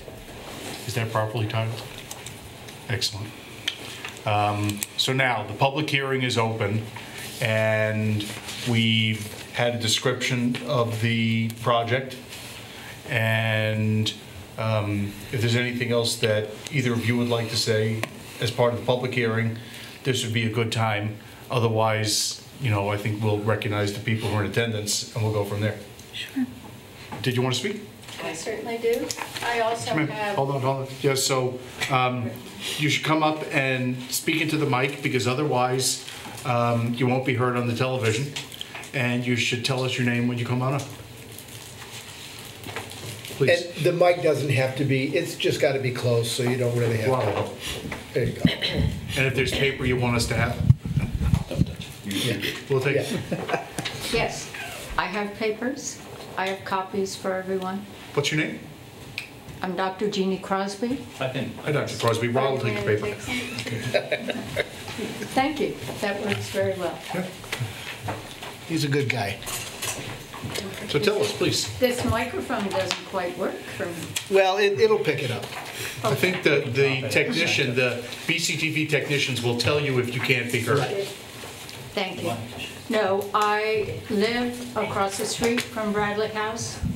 My family owns the property, which is the abutters on the north. And we knew nothing except that there was discussion over probably 6 months that there might be expansion. The warning, the public hearing, was in the newspaper, which most of us do not subscribe to anymore. But I was lucky enough to read the select board agenda in Brattleboro Saturday, and then went searching. We did not know of the application. We did not know of the public hearing. But luckily, Patrick responded very quickly to me on Monday and provided me with electronic copies of both the application and the documents so that I could then circulate them. The only person in the neighborhood that I have found who knew anything specific was Mr. Elwell, who had been a board member until, I believe, November. So he knew a bit, but that was it. There had been no discussion with the abutters, and I'm not suggesting that the technical requirements of the proposed application require that. I've prepared, read, rated federal and state proposals for probably 40 years. I read this one, it goes quite well. Technically, it's correct. But I believe that the planners lost their way by forgetting about the rest of the people. This is a residential neighborhood. It's not Western Avenue. And it would have been, I think, useful both for the planners as well as for the residents to have a sense of what was going on. These are public monies that are being utilized. We've all paid our taxes for the public monies that are part of this. And I am intent on knowing that public monies get used well. And to me, the planning at this time is not complete, because there has been no attention to exactly where they are, who the neighbors are, how things might feel. This is a facility that I think is deeply integrated in that neighborhood. It is art gardens that residents wander into. We are the people who find people who can't quite remember where they are or get back up the hill. We take them, we volunteer, and to neglect that fact of that context was, I think, not useful to planning. I don't know whether the neglect was benign. I assume that in fact it was. But we will continue to try and find out more about what's happening. Not only to have information, I think, at this point, but in fact to have input. And it is accurate, of course, that Cindy brought us a letter yesterday afternoon. However, in the very last sentence of the letter, I was surprised, dismayed, to find that it said that there would be meetings when plans were finalized. And to me, that's not quite right. I don't know that this issue of context should stop the submission of an application, but I think since it is the town who, in fact, I believe, submits the application, if I read it correctly, that the town might have some interest in knowing that the people who surround that facility, in fact, had some input, some idea of what was happening. And so I don't know what you would want to do about that. But Patrick has informed me, as has the agency folks in Montpelier, that the comment period will go until the 25th, which I think is great. And you can be assured that people who live around Bradley House, in fact, will have comments that Patrick has asked that they be in writing, and we know that those get attached to the application.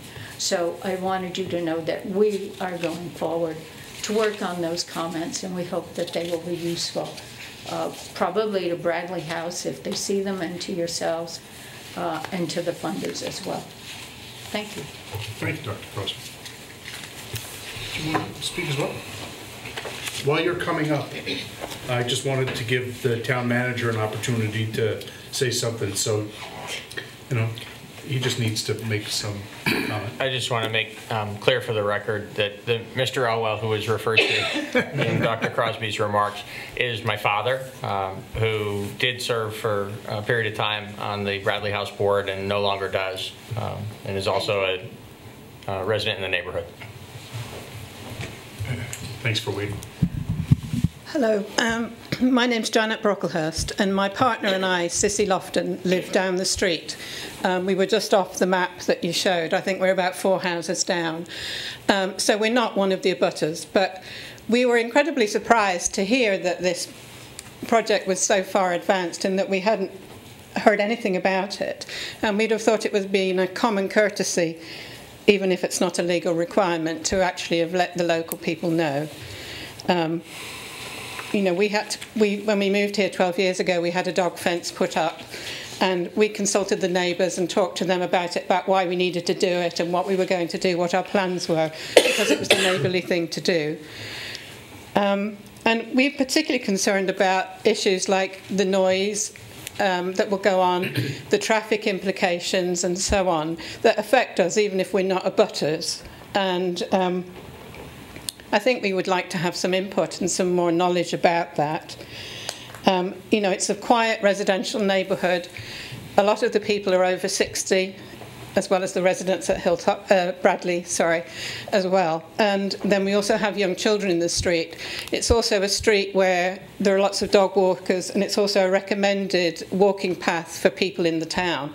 So the whole neighbourhood is sort of like a quiet area that a lot of people use. So it impacts other people beyond us.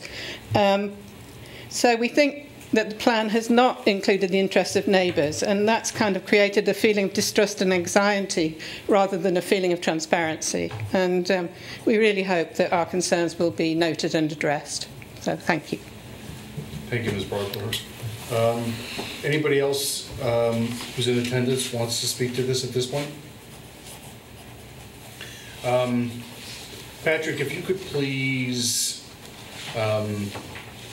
explain where the application to the VCDP stands in terms of what steps need to happen going forward. So what does this initial application that we're being asked to sponsor or endorse or approve, what does that represent as part of this process? Well, what the board is being asked to do this evening is obviously conduct a public hearing, which you're doing, to adopt the resolution that provides us with the authority to submit an application and to identify Town Manager Elwell as the chief authorizing official and myself as the point of contact. What happens from here is that we will need to gather the minutes of the public hearing. That'll be submitted along with the application itself. In addition, any written comment provided to the town will be gathered together, and that will, be incorporated into the town's complete submission to the state. The application will likely be submitted on April 4th.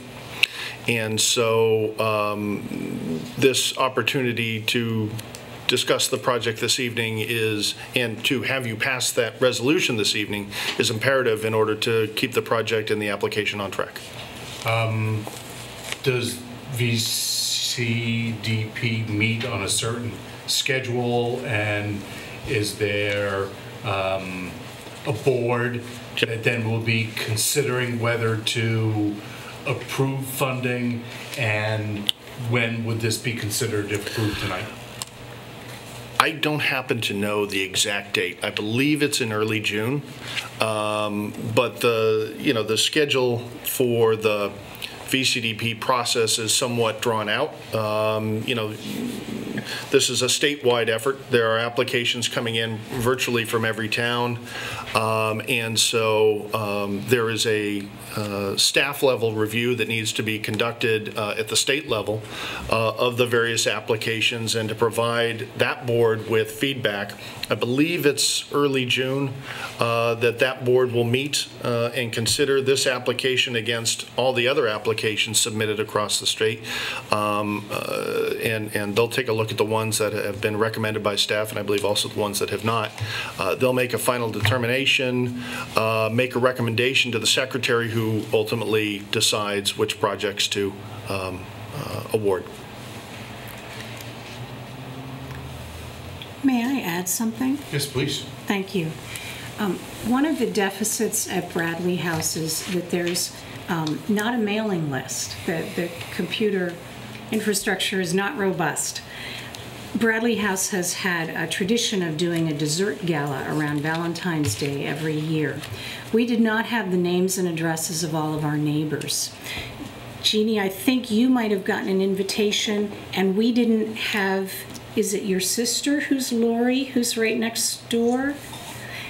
And I think you might have told her about the dessert gala. She did come, and she was the one who I felt like I really did need to have a personal conversation about, because the addition that we're imagining would be most close to her home. So she and I had a pretty long conversation on February 21st at our dessert gala. And I think I gained 5 pounds that day. But anyway, we looked out the window together, and we looked together at the shed where our facilities guy keeps his lawnmower, and I showed her how the addition we were contemplating would reach as far as that shed, and no, it wouldn't be going all the way down the lawn to her home, which is over there. The shed is right, well, it's right there where that line is. And so she was relieved by that. And there were a number of other neighbors who were at that event. And at that event, we had a display of what we were thinking in terms of renovations and an addition. Some of these plans, a lot of these plans have had to be done in order to make application for this grant. They need to see that kind of thing and have a cost estimate and so forth. So it's kind of a chicken and egg thing, and I wish we'd had the names and addresses of all the neighbors, and so they could have all been invited. But a number did attend and did see what the plans were. I toured a couple of them through all the drawings and explained just what we were proposing and where the addition would go. But it wasn't enough, and for that I do apologize. And I'll just say for the board, I think we very much want to be good neighbors. And, you know, there has been an apology from Cindy for this oversight. And I don't think the process is complete, so there is an opportunity for you for comments, and I would say we welcome your comments. I'll also say the addition, I'm right, it adds 7 rooms to the capacity. So in terms of traffic, we're not talking about a vast increase. It's from 28 to 35, right? Also, and this doesn't excuse our oversight of talking to the neighbors, the closest house from the current Bradley house is 175 feet.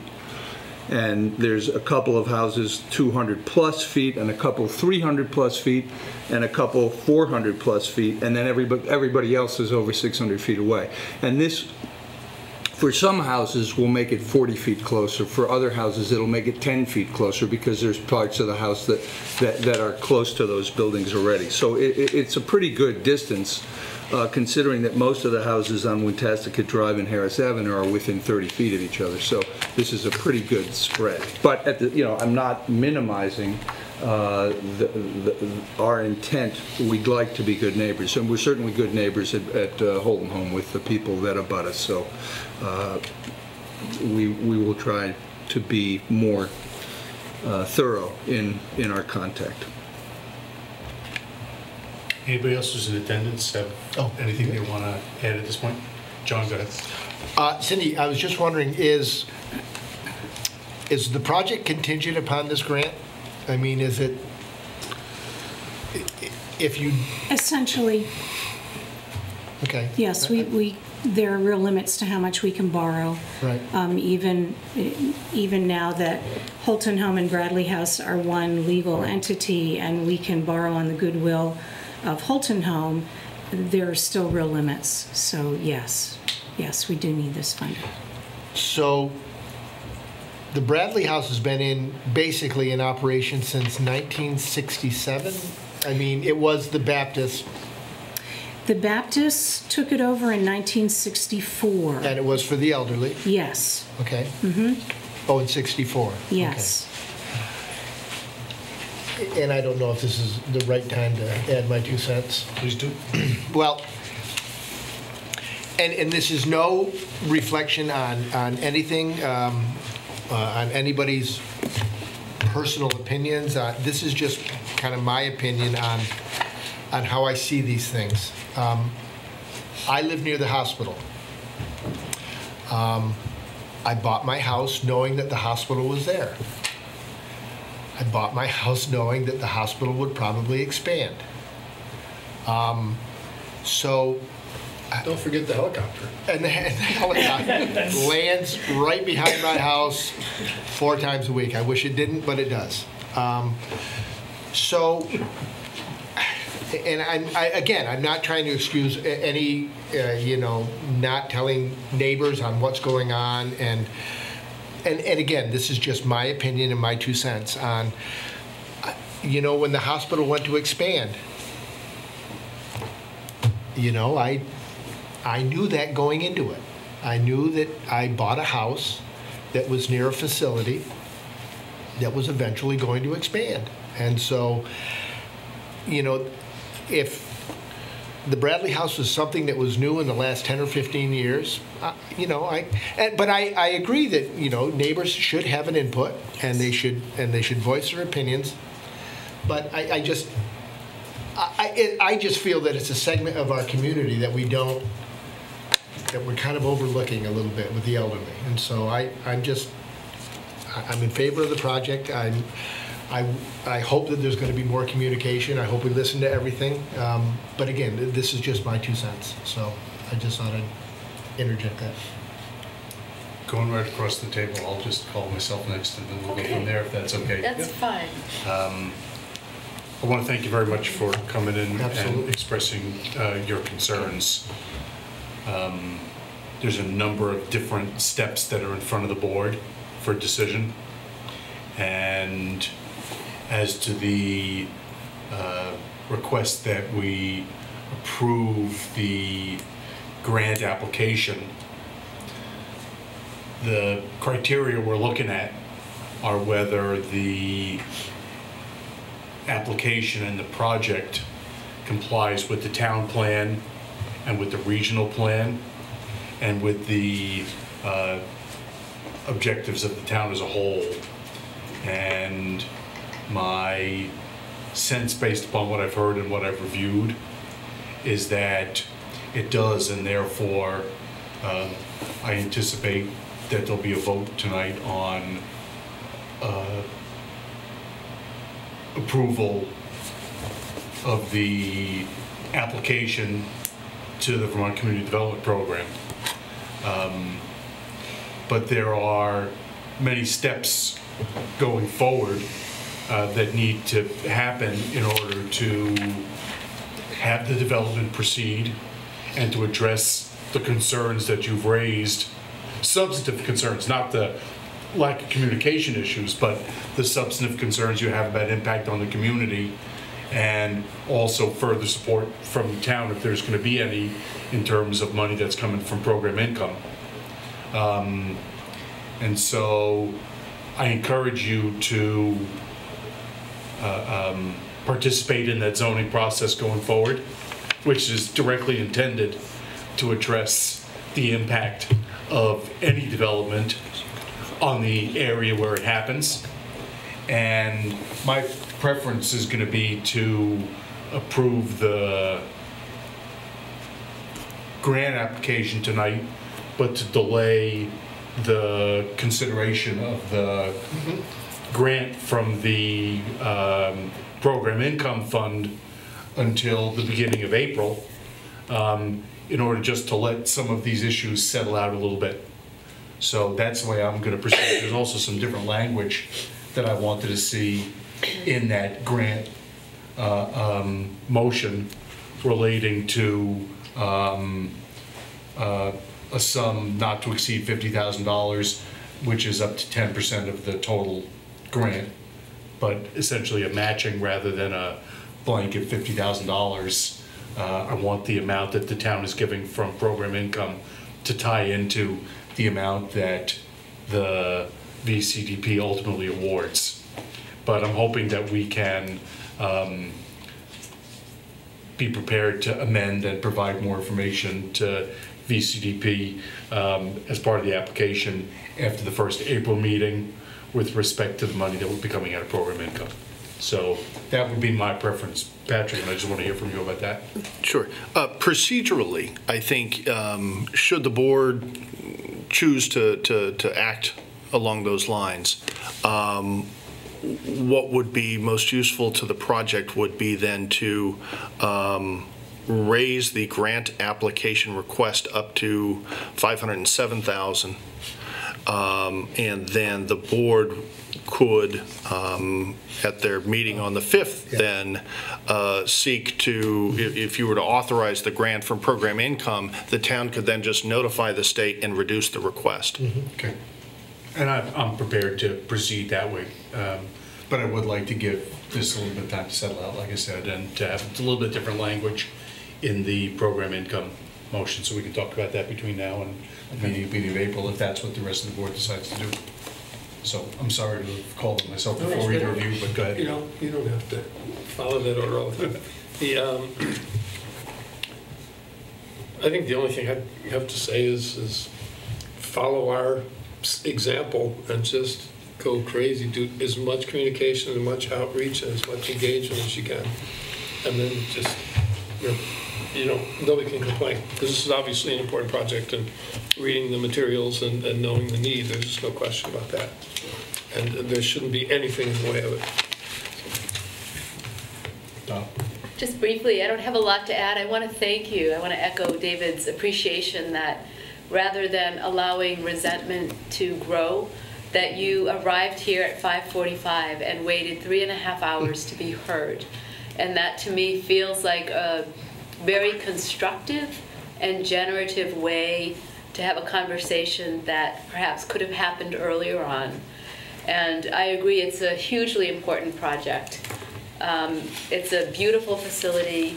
It offers a really vital opportunity for elders in this community. There aren't enough of those. And if I were a neighbor in that neighborhood, which is gorgeous and a place I love to walk, I would also be wondering how it was going to impact my day-to-day life for a considerable period of time. So thank you for bringing your voices here. My hope is that that conversation can happen better that it happened late than not at all. And I think that I believe that community members in this town, everyday work matters like that out. It's difficult, it's challenging, there are compromises. But I would like to see this project go forward and even more to have full support from the neighborhood and the community around you. Rod, did you have something you wanted to contribute? I just wanted to remind you that you're in the hearing, and so if you're going to move towards a motion. No, I know. I have to close the hearing first. Right, but I wanted to get all the comments during the hearing because we didn't really say much during the hearing at the front end. The other thing I'm going to say is that the record of the hearing at this point contains the 4 letters, or will contain the 4 letters raising concerns about lack of communication. And I'm sure the minutes are going to reflect that as well. To the extent that any of these issues wind up getting addressed and getting addressed in an appropriate and mutually satisfactory way, maybe there's a way for the ultimate record not to contain the complaining letters, the letters expressing concern about lack of communication.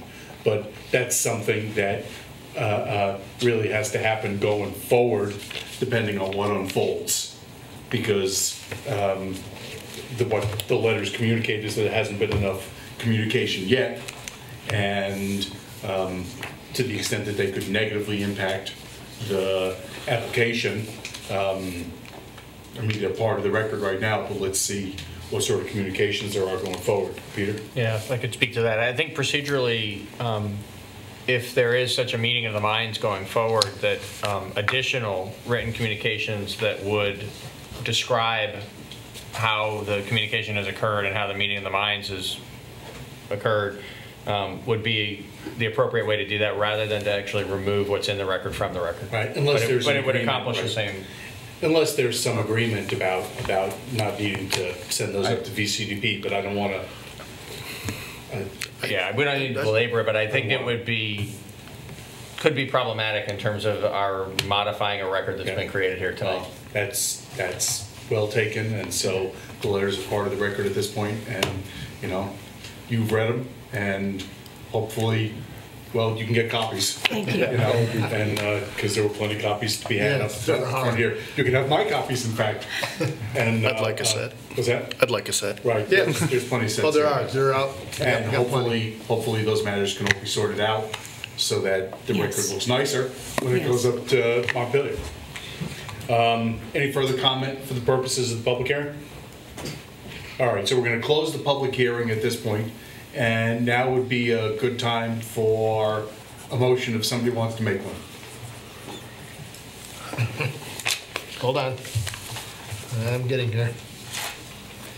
Which one are we on?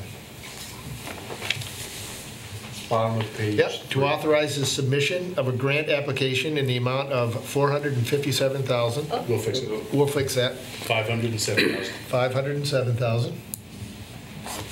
To the Vermont Community Development Program for an implementation grant for the Bradley House redevelopment project, and to adopt a resolution for grant application authority that identifies Assistant Town Manager Patrick Moreland as the contact person and Town Manager Peter Elwell as the authorized official. Is there any further discussion about that motion? So we have a motion to authorize submission of the grant application to VCDP to appoint authorized officials. All those in favor, please say aye. Okay. Yeah. Aye. Aye. Anybody opposed or abstaining? That carries 3-0 with one more member of the board out of the room. At this point, there's a proposed motion about the $50,000 program income grant, but I'd like to, is there a motion on that right now, or I'd prefer to just pass that? I think so. Okay. April 5th. Yeah, so let's have that back on the agenda on April 5th for that grant. Is there any other business relating to the VCDP grant? Thank you for coming. Thank you. Hope it all Thank you works very out much. good. Yes. Thank you. I was just wondering if they had anything else they wanted to add. I don't know if there was anything else you wanted to add at the end of the, from hearing all this. I'm going to say thank you, and you'll see things unfold differently from now on. Excellent, thank you. Yes. Thanks. Here, this one's for, did you make sure you get a copy before you go up to Patrick? Yes, please. That one's for, yeah, here. I got it sent to Patrick. Yep. Thank you. You're welcome. Andy. Cindy, make sure you have 4. Thank you. All right, so the next matter on the agenda, and thanks for coming, the next matter on the agenda is the upgrade of the Green Mountain Power Substation at Cotton Mill Hill. Hi, Rod. He's so excited. You can feel it. So, I'm Rod Francis, I'm the planning director. Hello. You have in your packets some information concerning an upgrade of a Green Mountain Power Substation located at the top of Cotton Mill Hill, just down from the corner of South Main Street. It's a steep slope substation at the base of it. It's directly opposite the tip of the BDCC-owned Cotton Mill Hill complex. We received notice from Morris Silver, the attorney representing Green Mountain Power. The letters included in your packet. And the process here with the Public Service Board is that the applicant in this matter, it's Green Mountain Power, is required to give 45 days advance notice to the municipality of their intention to seek a certificate for public good and for an upgrade of the substation. At their last Planning Commission meeting, the Planning Commission discussed the project and reviewed it with regard to our own regulations, fully aware that these are largely irrelevant to the decision-making process because it's the Public Service Board and they can set aside local standards for land development as they see fit. That being said, we prepared a draft letter for your review which makes that observation, but also makes the observation that the existing site is approximately 50 years old and at this point does not meet contemporary standards with regard to stormwater management or landscaping and screening with regard to the type of activity that takes place on the parcel. And the other concern that we raise is that we have not been given a copy of the containment plan. You may know that the substations such as this use oil as a cooling device for the transformers and that there is a possibility of failure and leakage, and given its location on a steep slope some 400 feet from the Connecticut River, we feel that the town should be able to review the containment plan. The oil containment perimeter is shown on plan, but we don't have any details about its depth or, in fact, whether it could be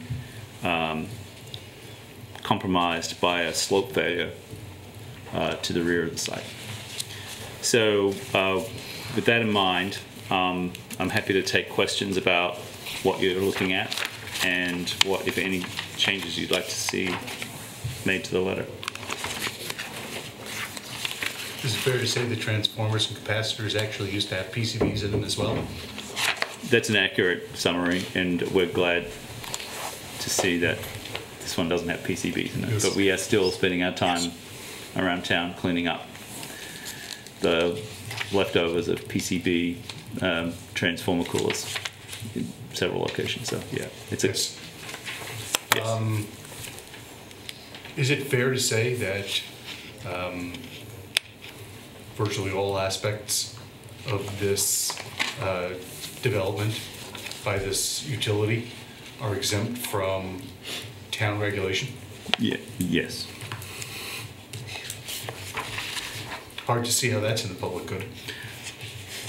Yes, it's extremely difficult to see how that's in the public good. It's a utility. I'm in favor of the letter. I noted some of these gaps when I was copied as chair of the select board with the application. Great. Anybody else on the board have any comments or questions, or anybody who's in attendance? It's a really important letter. Thank you. Thank you for writing it. I move to approve the draft letter dated March 16, 2016 to Attorney Mara Silver regarding Green Mountain Power's proposed reconstruction for the South Brattleboro Substation as presented. Any further questions or comments? Anybody on the board or anybody who's in attendance? Hearing none, all those in favor, please say aye. Aye. Any opposed or abstaining? That carries 3-0. Thank you very much. Another member of the board out of the room at the second. Next matter on the agenda is the Windham Regional Commission report to the Select Board. Yes, I don't recall it, but it may have been late at night last year. When these appointments were made the last time around, you decided it was a good idea for us, the commissioners to the Regional Commission, to report back to you on the work of the Regional Planning Commission over the past year. And so what you have before you is a brief 1.5 page outline of the, first of all, the ways in which the commissioners, that's Elizabeth McLaughlin and myself, are engaged with the Regional Planning Commission. And then noting some other members of the Brattleboro community that are active in the proceedings of the Regional Planning Commission. And then a brief outline of specifically Ms. McLaughlin and my involvement in the various committees, which is the structure of the Regional Planning Commission and where commissioners make their strongest contribution. I don't include here a summary of the major areas of work perhaps for the Regional Planning Commission itself, but I'm happy to take questions on that if you have them. Do they have that on the website or something? I mean, I'm curious, but I don't want you to have to type it up. The website has the executive director posts monthly reports and they're archived, and so the website's there for your review. And I would say the overarching themes for the past year to do with the decommissioning of the Vermont Yankee plant. Not surprising. Peter. For the second time this evening, I have the opportunity to make a family relation disclosure. I'm so glad I'm here.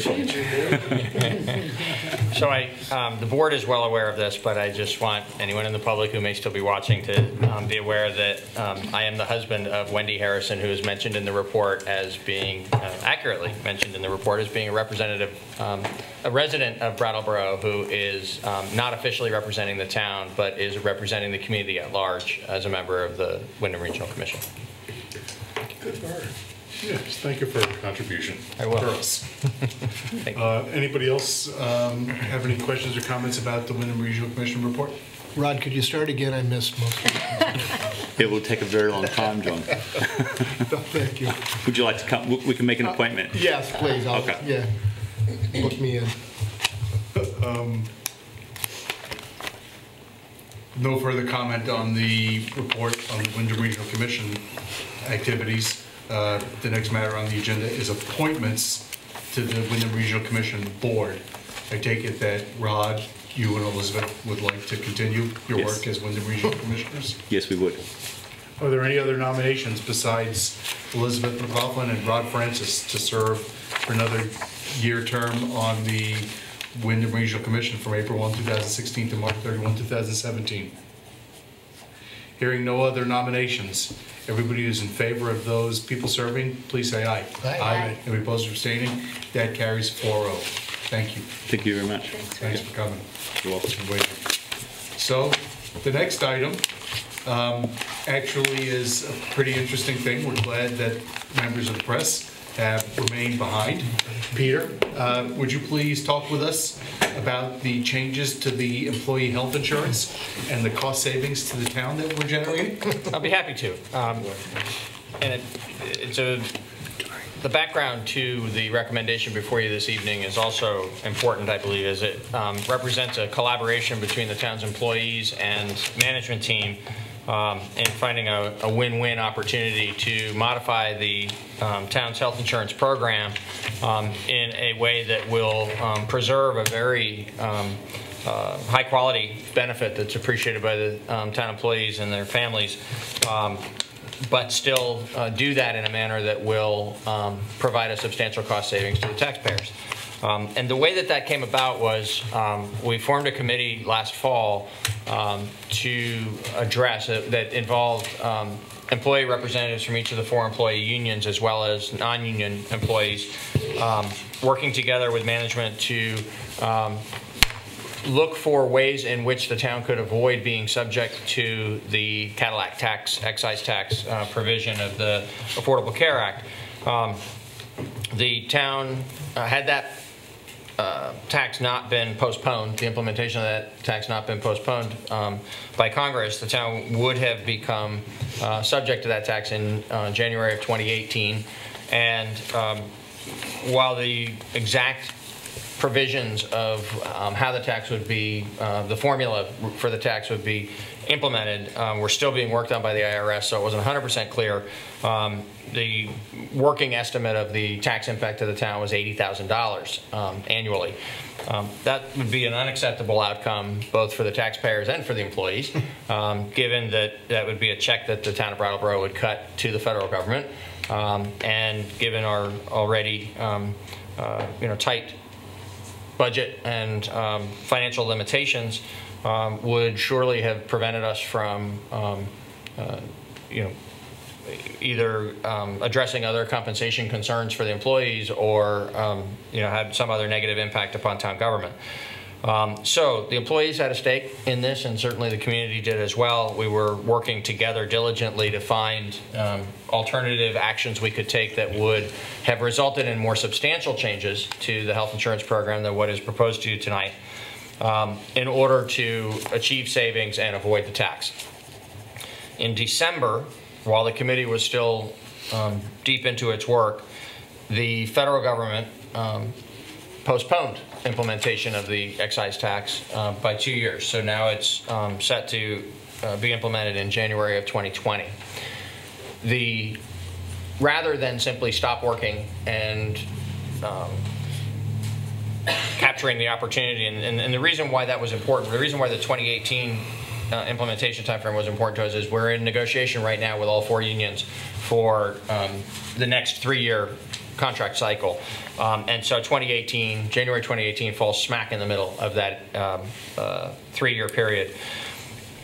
January 2020, on the other hand, is 6 months on the far side of that 3-year period. And so the opportunity existed for us to say, well, this was a healthy effort to identify some things that we might need to implement in the future, but we don't need to do this right now. We'll continue on with the program. We chose not to do that because in the process of identifying potential actions we could take to avoid the tax, some of the ideas that had been floated and researched involved changes that were less substantial to the health insurance program, that would have had less of a negative impact on town employees and our families, but still provide a substantial cost savings for town taxpayers. And so we refocused our efforts on that array of options to see if we could identify an action or a set of actions that would provide that win-win outcome. We believe we have landed on such a space, and that is the combined actions, two actions combined, one of which is to increase the deductible, which right now is $1,500 annually for single coverage and $3,000 for family coverage, to increase that those levels to $2,500 and $5,000 for the 2 different types of coverage. But to simultaneously implement a health reimbursement arrangement, an HRA, which is a program through which the town would pay premiums, I'm sorry, not premiums, the town would pay claims in that space between the current deductible level and the new deductible level at the higher level. So there's a total potential impact to the town of about $200,000 if every employee and all participating dependents exhaust the full amount of coverage available in that space between the current deductibles and the new deductibles. The savings on the premium that Blue Cross Blue Shield charges to the town Because of the higher deductible that the new plan would have, the savings on that premium is on the order of $240,000 a year. And so, and there is about $5,000 a year of administrative charges that the town will incur in order to implement the HRA. So the net savings is in excess of $30,000 a year that we can reasonably forecast based on that calculation I just described. But there is the likelihood that some additional savings will accrue to the town because it is extremely unlikely that every household will fully exhaust the HRA space in claims payments. So it's hard for us to forecast that. We need probably a couple of years experience before we're going to be able to reasonably estimate what that additional savings will be, since the town is effectively self-insuring for that layer. But it's a real positive step forward for us in being able to achieve what we know will be in excess of $30,000 a year of savings and still maintain intact a very high quality health insurance program for the town's employees. And I also just want to say, because this is very complicated and taking it in, the clarification, just so that people, if anybody's still watching or listening, the town is only paying that gap between the deductible and when the insurance kicks in. That's correct. Right, so that's a limited amount of money. Yes, and that's the up to $200,000 of exposure that we talked about. 202 actually is the exact estimate, as set against the $240,000 of premium savings, which is why this makes good sense for us to implement for the town. And I should probably have said, but didn't, thanks for that clarification, that below that level, below that HRA level, the plan will operate just exactly as it does today. The exposure of the individual households will still be up to the lower deductible level, but they are each household receives half of the amount of the old deductible level in an HSA benefit from the town, a health savings account benefit from the town. So the deductible level at the current $1,500 and $3,000 per year is shared between the town and the employee.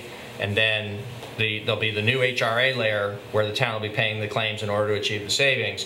And above that will be standard Blue Cross Blue Shield coverage, just as we have today. So who decided at agenda setting to put this at the end of the meeting?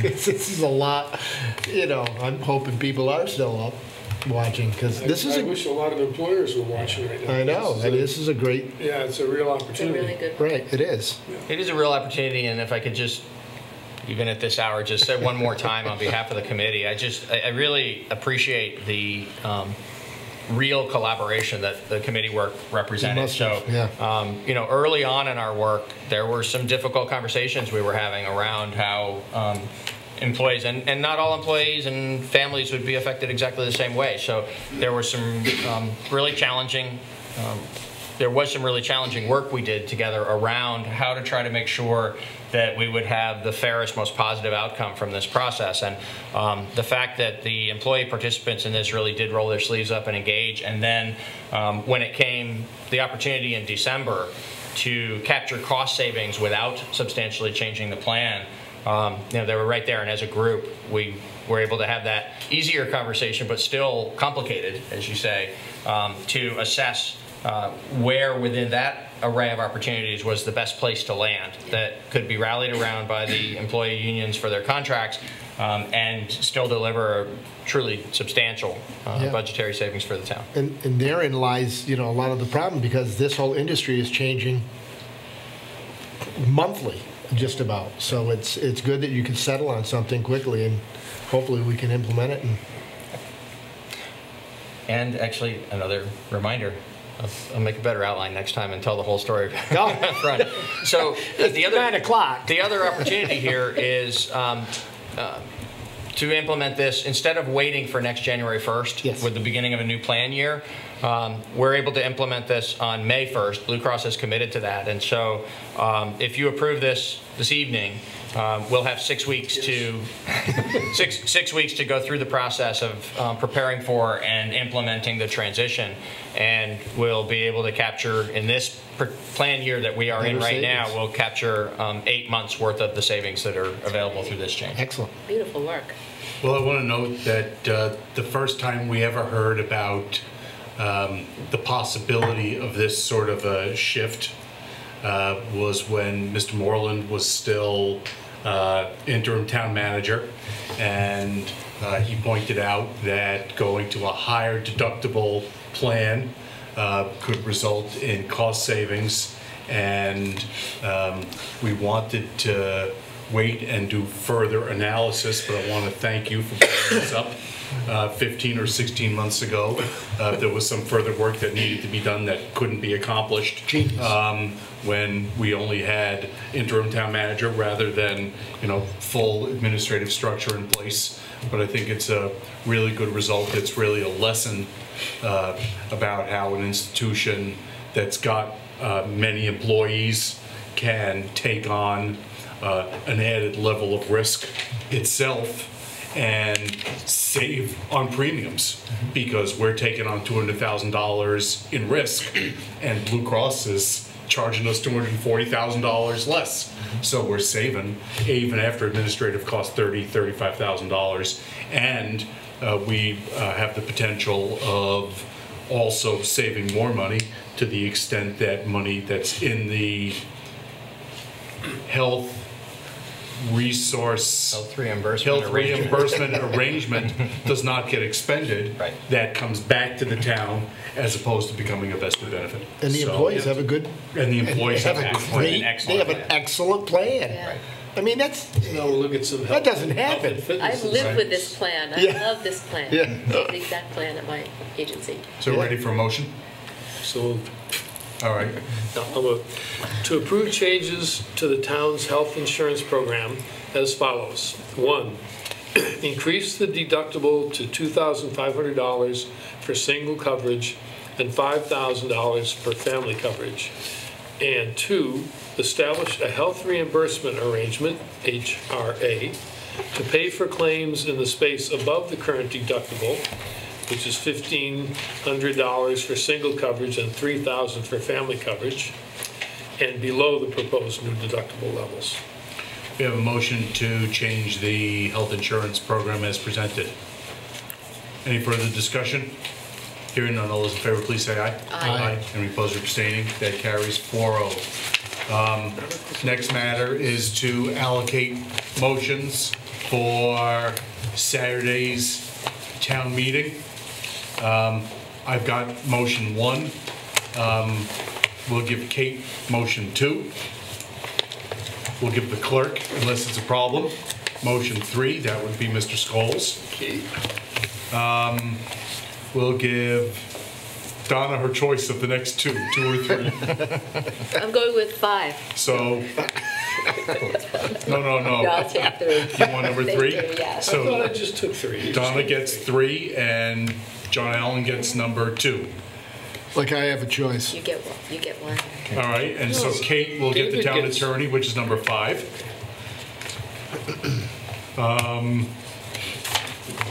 Mr. Scholes gets number 6. And then Donna gets her choice of the next 2. Wow. We want the library one, don't we? I love the library one. All right, so Donna gets number 8 and John Allen gets number 7. Is that okay with you, John? You doing okay? Oh, yeah. You're doing fine, Dave. Thanks for asking. Just hand it to him on Saturday. All right, number 10. Wait a minute, we're missing one. Wait. What about number 4? What about 9? Number 4 will be David. Right, so I've got 4. Kate's got 5. Scholes has got 6. Alan's got 7 and Donna's got 8. I've got 9. Kate will get 10. 11 is Scholes.